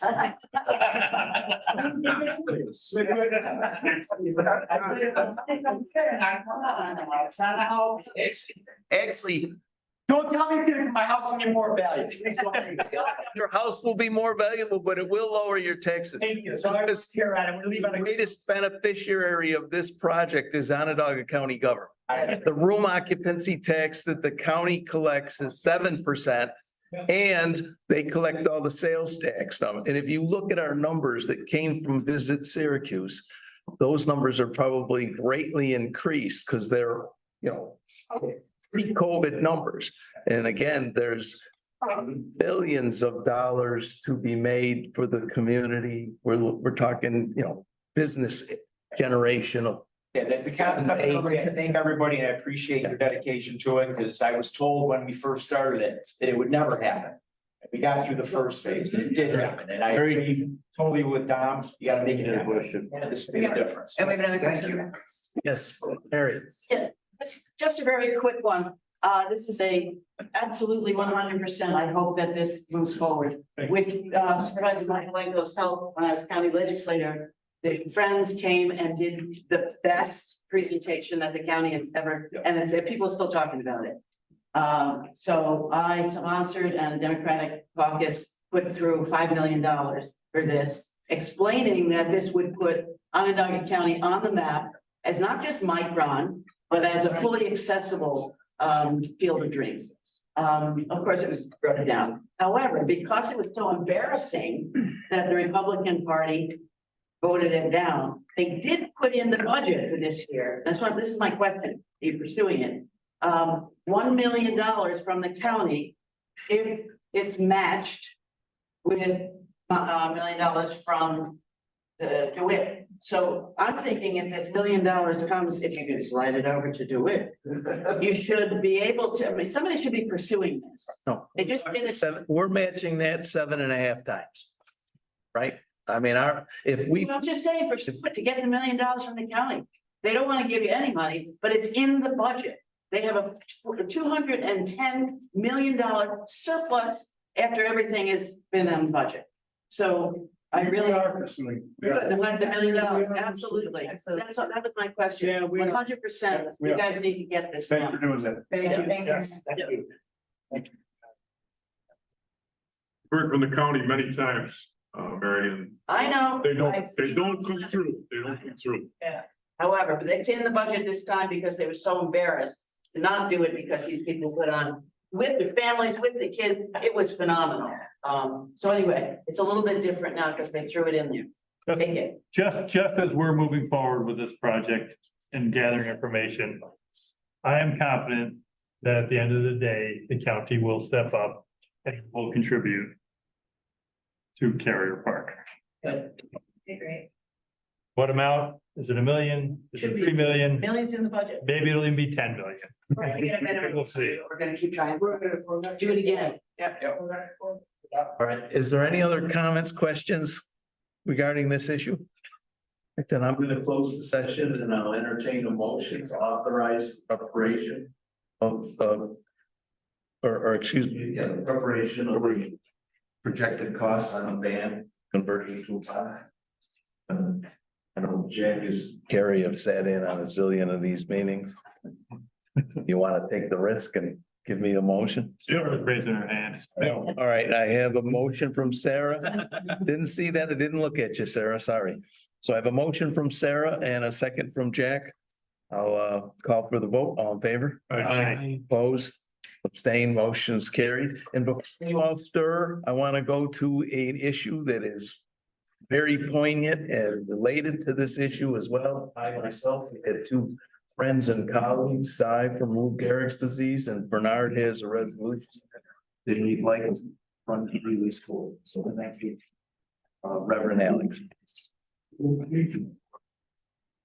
Sounds kind of perfect. Explain to you all. That's how we living successfully with ALS. Reach out. We could acknowledge this as ALS and for lateral scoliosis over this opportunity for 4. Therefore, whereas amyotrophic lateral scoliosis and known by many as Lou Gehrig's disease is a progressive fatal neurodegenerative disease in which a person's brain loses connection with the muscles, slowly taking away their ability to walk, eat, and eventually breathe. And whereas every 90 minutes, someone is diagnosed with ALS and someone passes away from ALS. And whereas on average, a patient diagnosed with ALS will survive 2 to 5 years from the time of diagnosis. And whereas ALS to date, has no cure. And whereas people who have served in the military are more likely to develop ALS and die from the disease than those with no history of military service. And whereas securing access to new therapies, durable medical equipment, and communication technology is of vital importance to people living with ALS, and whereas clinical trials play a pivotal role in evaluating the treatments, enhancing quality of life, and fostering assistive technologies for those living with ALS, and whereas we celebrate the 10th anniversary of the Ice Bucket Challenge. Through a renewed commitment to galvanize public awareness and support, funding leading to significant investments in ALS research, and Whereas the ALS Association as the largest philanthropic funder of ALS research globally has committed over $154 million to support more than 550 projects across the United States and 18 other countries. And whereas our commitment to accelerating the pace of discovery remains unwavering, fueled by the hope that one day ALS will be a livable disease for everyone, everywhere, until we can cure it. Whereas ALS Awareness Month increases the public's awareness of people with ALS dire circumstances and acknowledges the terrible impact this disease has, not only on the person, but on his or her family and the community, and recognizes the research being done to eradicate the disease. Therefore, be it resolved, I, the town councilor, Bernard Alex, do hereby proclaim the month of May 2024 as ALS Awareness Month. And I call upon all Americans and residents of the town of DeWitt to join in supporting ALS research, advocating for increased funding, and standing in solidarity with those affected by this relentless disease. Be it further resolved that this resolution be distributed and displayed at town hall, on the town website, newsletter, and otherwise publicized during the month of May 2024. Thank you. Thank you.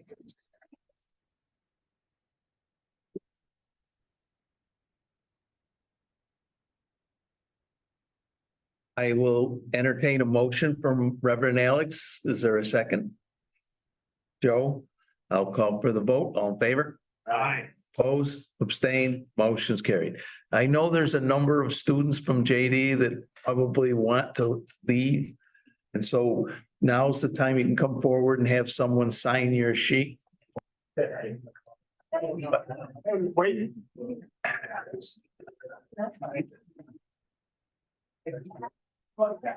Yes.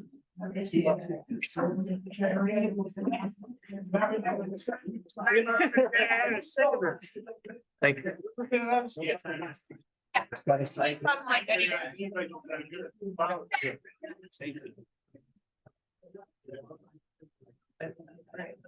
you.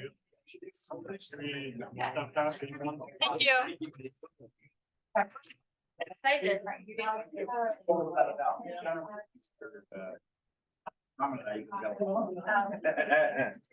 didn't learn. Okay.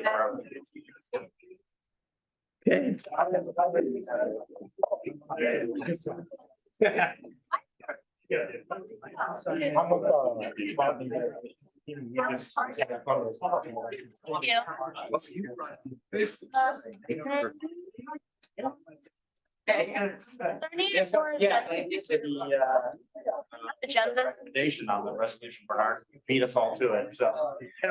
Oh, you all got it? Oh, yeah, we, I think you have everybody respond for that. I mean, it just. I am. Higher rate. Yeah, they are, yeah, because of. I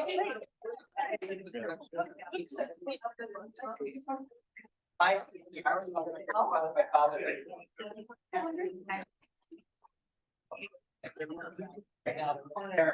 They do every meeting. Okay. Next step for it, so I can't wait to get it. There you go. Hopefully it's gonna work. Who's that research out of? Right, yes. Hey, so how we doing? How about the virus? Phase 2 trial. Mission. Be soon or should. Oh, yeah. Yes, that's that. He's losing a mission. You know. Absolutely. Yeah, have a good evening. Did a nice job in the second half. Did you watch the game at all? Yeah, oh, yeah, it's okay. Entman is good. Entman is good. Our goaltender.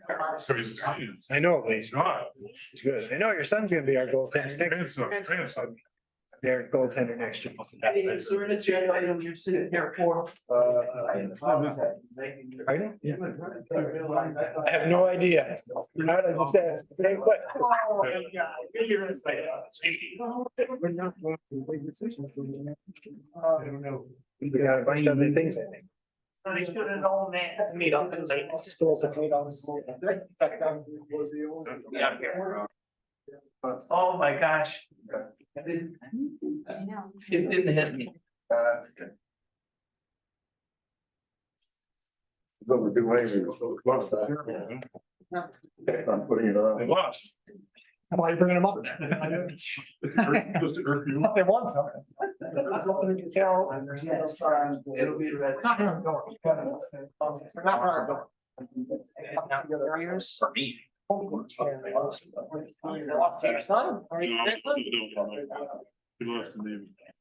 And I'm glad I asked. Yeah. Make it back up.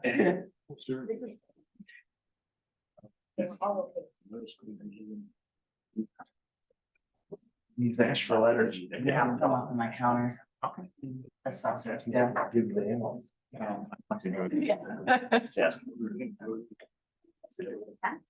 So it was combined, both the Katy High School and middle school had a jazz concert. It's supposed to be outside of the high school. So both of them played high school first and middle school. And they got together. Okay, Yeah. let's try to move this along as quickly as possible. I think we're gonna go, we pick back up at, agenda item number 8, the 714. Have to have water adjustment. Robin sent you guys some information. The resident had a toilet leaking, which he replaced. Did everybody get that information in the packet? Yep. So we're looking to adjust his bill down to $403.10. This is his first adjustment. He has not had one in the past. Anybody have any questions?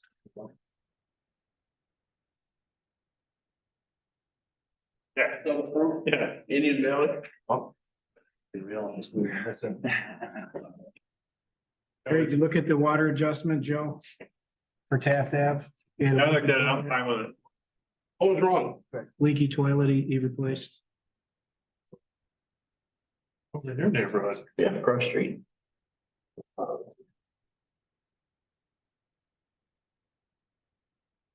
No, it's gonna drop. Happy to.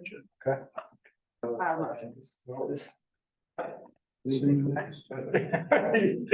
on the owner, that's not. You okay with it, Rock? Yeah. Entertain a motion to accept the 714 have water adjustment. Yeah. Second. Gary? Call for the vote, all in favor? Aye. Opposed, abstained, motion's carried. Before I get too far into the agenda, guys, there will be an executive session discussion, of which, is there anything out on the open agenda that you want to sit here for? No, we're just here for support. If you have any questions, us. We can, does someone have your cell phone's number? Yeah. We can text you if there's gonna be any action coming out of executive session. And you're more than welcome to stay and come back in at that point in time. But I do think it's gonna be a lengthy executive session discussion.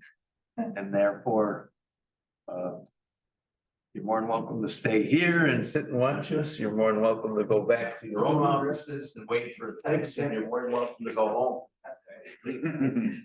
We'll be in the office. Okay, Thank you. Thanks, guys. not that we want to be wrong, but.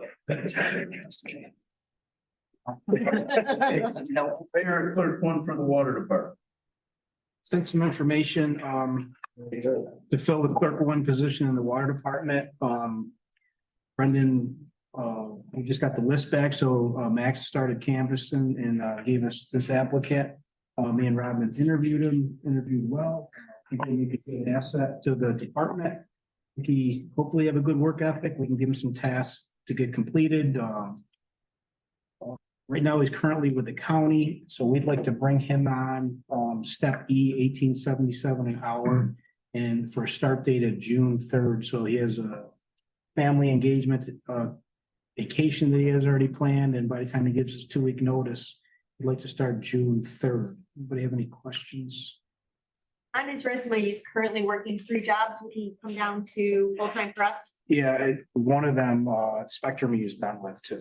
And he's, I think he's done with both of them. He didn't. Okay. Yeah, pretty much at the county full time. Great. That's his one job. Any other questions, comments?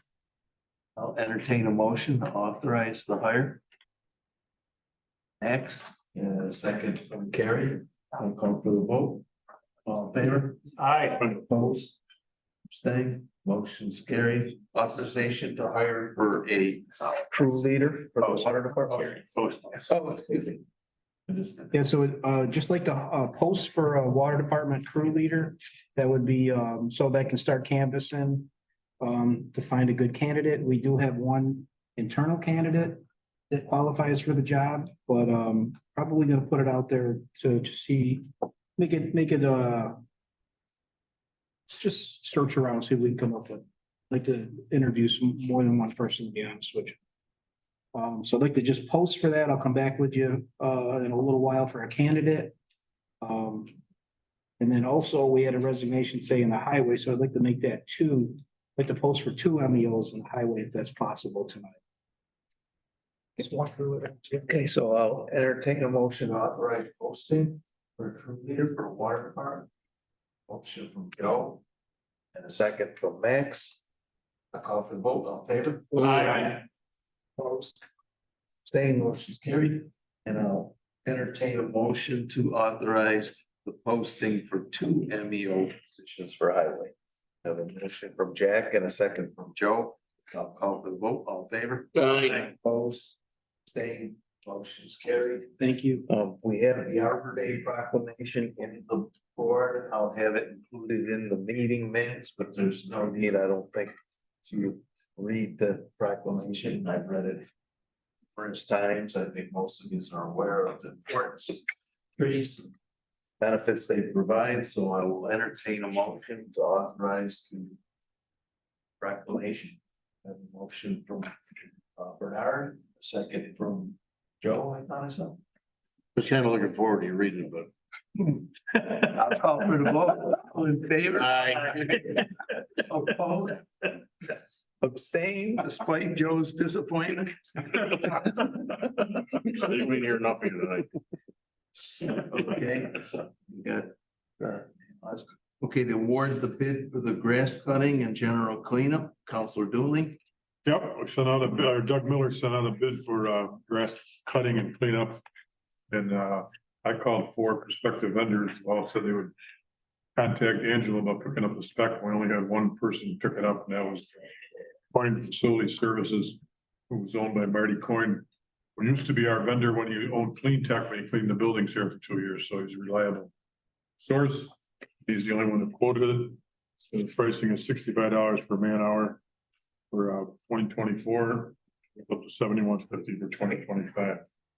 So I would recommend we proceed with Marty Coin to do the work, and I will turn it all over to Alana. I've been talking to her about it, and she's gonna assign someone in her department to handle the project and have 2 different people talking to Marty Coin about when and how, and I'll set up a meeting so they can understand that it'll be handled by the code enforcement people, starting out with Alana, and then she will assign it to someone else, probably Derek over there. Great.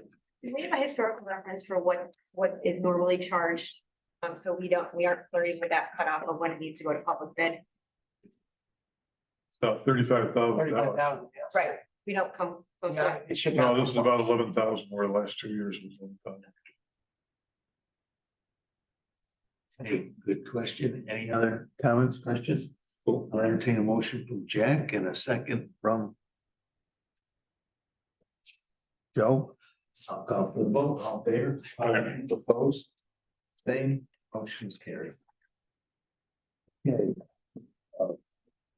Post purchase of property on Butterfly Creek. I think you've all seen this, and some of you may remember, we were prepared to make this purchase last year. This is the Linda Crowley property right next to our sewer right away. We own land on both sides of this parcel. And we own the parking lot across the street, and it just makes sense to continually acquire properties in this area for the connections of both trails and green space along the creek. The protection of that, and I think most of it I saw in emails exchanged were mostly disagreeing with that. But this would, Linda has told me she's willing to let the property go for the same price she agreed to last year. And what had happened is her niece who lived at the house stayed one more year and completed her degree, and that she was now moving out. So it's prepared to sell this time. So her assessment was 35,000, that's what she agreed to last year. Correct. Let's make sure we don't give her a new assessment. What the hell's the assessment now? She agreed to release the property at the same price she agreed last year. Just kidding, yeah. I know you are, but it's a public meeting and it's being recorded. I'll make a motion. I have a motion from Carrie. And a second from Jack. I'll call for the vote. All in favor? Aye. Opposed, abstained, motion's carried. Okay, town board minutes of April 29th. I have a motion from Joe and a second from Carrie. Any changes or modifications? I'll call for the vote. All in favor? Aye. Opposed, abstained, motion's carried. All right, authorization to execute the Onondaga County MS4 IMA Central New York Stormwater Coalition. Plan, this is a document that came from the county. It comes at no cost because we're already in the program. At the beginning of each year, we authorize the participation / funding, which is in the $5,000 range for this program. So it's, I have a motion from Joe, a second from Carrie. Any further discussion? Questions? I'll call for the vote. All in favor? Aye. Opposed? Abstained? Motion is carried. Okay, 18 and 19 we covered. Keep going. One of the items right at the beginning is the court security amendment. Oh, okay. I don't have the exact names of the individuals who are leaving or joining, but was hoping the board would authorize amendment of that so I can just put the right individuals into the contract and then I'll have that signed. But nothing substantive or pay rate or anything changes. It's just a shifting of bodies. Where was that for? That's for court security. So when we have court here Tuesdays, Thursdays, they stay outside there. Number 3, yeah. There was a couple guys who left. But it's not sure who was all leaving and who's coming in. So I know we might not meet for another month. So I just wanted to get You're on that. number 3, Matt? Yeah. For the bodies coming in, I don't have a problem with us backfilling, but in terms of any requirements, those have, whether it's a background check or security requirements of the person that's coming in, is that all accomplished prior to an appointment, or do we do an appointment and then any necessary procedural stuff on their background is done once they're appointed? I would hope it's done before. Right. The appointment. I would have to talk to the police. I'm not sure. They do all the backgrounds. They're in the office. Can we You wanna call one text them? back to figure this one out? Yeah, we'll come Okay, back. I'd like to make sure that we have process that. Text them. In fact, I apologize. I didn't know we passed on this one. I just want to explain the court justice request. Sam did send out a justification later this morning, and I was just in a day that could not allow me any time to review that. And so I asked Sam to delay the request for the fourth clerk to the next meeting, and I truly do expect us to schedule a special board meeting in the next couple of weeks. I would also like to just give a quick update on that when we hit executive session. So I think this is something we should talk about in executive session. Sarah, I don't think they would have had any officer in the contract that didn't have the same clearances as the ones who are leaving. Yes, that's what I'm hoping. Confirm that, yes. Yeah, I'd like to confirm. I just Okay. asked Fuller if they could step in for a moment. Okay. Do we have something else we could go over? Okay, yeah, check registry.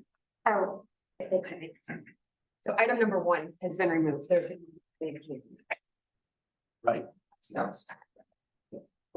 I'll make a motion to accept the check register. Okay, we have a motion from Carrie, a second.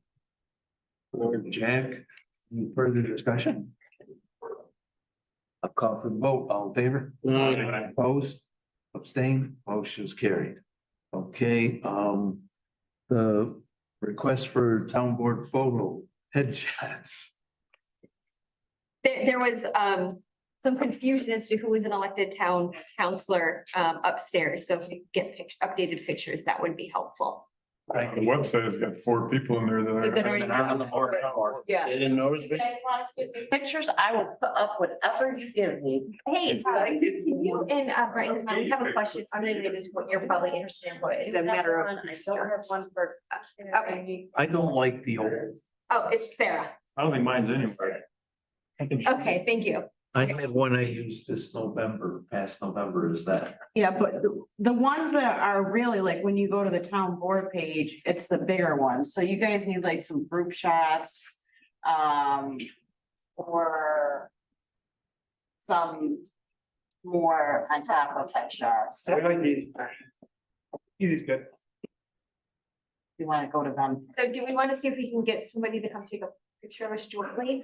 Cell phones today. Yeah. I mean, I can take a picture of you right now if you want. About court security officers. We have a couple who are leaving and a couple who are coming in. I don't have the names or details exactly. Sarah had a question about background checks and people who do that. Give us the name, we'll have them do a sign off and we can do that. And that's all done before they would. Join. Before they get that official hire. Yeah, before they'd be appointed. Okay. An appointment, that's why I was wondering when it happened. Court security officers, State, ours. we're going back to ours. They want to change a couple. Well, the guys that come 4 or in, 5. guys that are here in court, I believe those guys are county employees, because I always saw them down the courthouse in the county. Yeah, there's state. State. Yeah, the state would do their own. But if you need us. So then.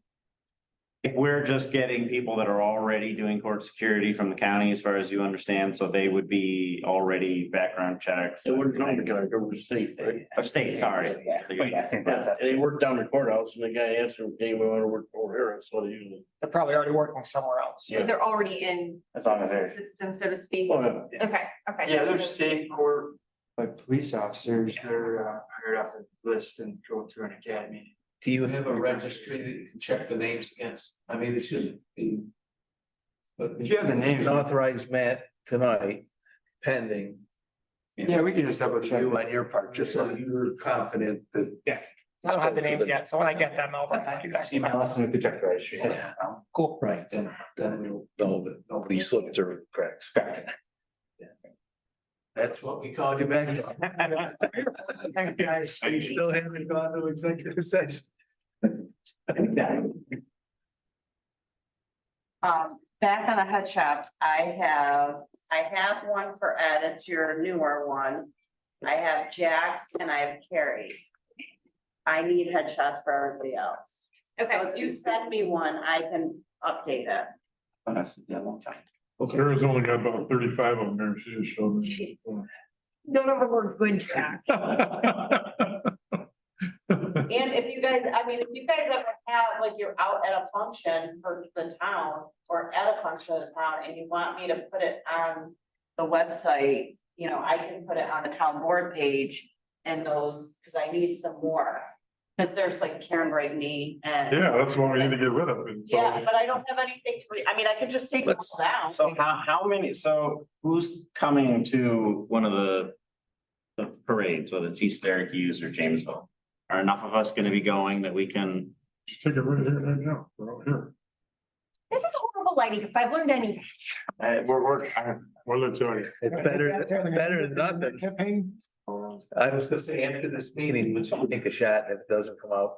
Anybody objects, if anybody objects to it, then you have the power to veto it, seals, but if everybody is good with it. Fair enough. Yes. Okay. Yeah. I'm so proud of myself. I put that on the agenda so long ago and I forgot about it. Okay, we have an executive session. Is there important upcoming events, grievance day? We hopefully gave that out to folks.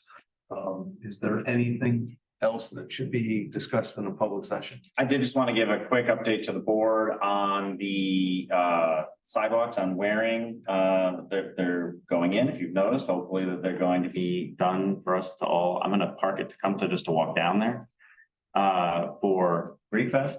But just this week, the school district JD School District for Jack. So he's not confused. There is more than one school district, and it's bigger than JD, by the way. If you look at the budgets that were in the paper yesterday. The JD School District approved the additional work on their school ground that comes to, so the crosswalk and then the connection over to theirs is gonna be connected. There was some last minute wrangling because it looks like they're actually planning to redo that bus loop at some point. So they wanted to make sure that this didn't interfere with their plans, but it does not, so they're good to go, so. Okay, and then how about like the flashing lights for the speed zone and stuff? So we have not flashing lights, but the wearing, we've already, Rock's people already set it up, sign for speed zone. I called the county, I didn't get anywhere. And we have a couple of residents now that are interested. We're gonna give residents the number to call the county to say, hey, the state said it's a school zone, so put some signs up. So hopefully that will be soon. Thank you. All right, with that, I'll entertain a motion to enter executive session. Did we do number 4? Deputy assessor. What was for? Deputy assessor. I can talk about that in executive session, but we did not do it. Dale pulled it. Yeah. Okay, I'll entertain a motion to enter executive session. Jack? He's the only one that wants to I'm go ready. executive. Make a note that we don't have on the agenda personnel, so. Oh, and it should be there? Yeah. Well, the agenda is not required, so I mean, you can go into it, you just have to name it. Have to say. You just have to. In the resolution. Executive session to discuss personnel issues. And And Contract negotiation. Contract negotiations. Yeah. I have a motion from Jack in a second. Next, I'll call for vote, all in favor. Aye. Opposed, abstained, motion's carried. We are in executive session, or give it a minute. Wait, let me turn it off. I almost forgot that. Angela, a minute to exit the. Is that like a 1 minute contract thing?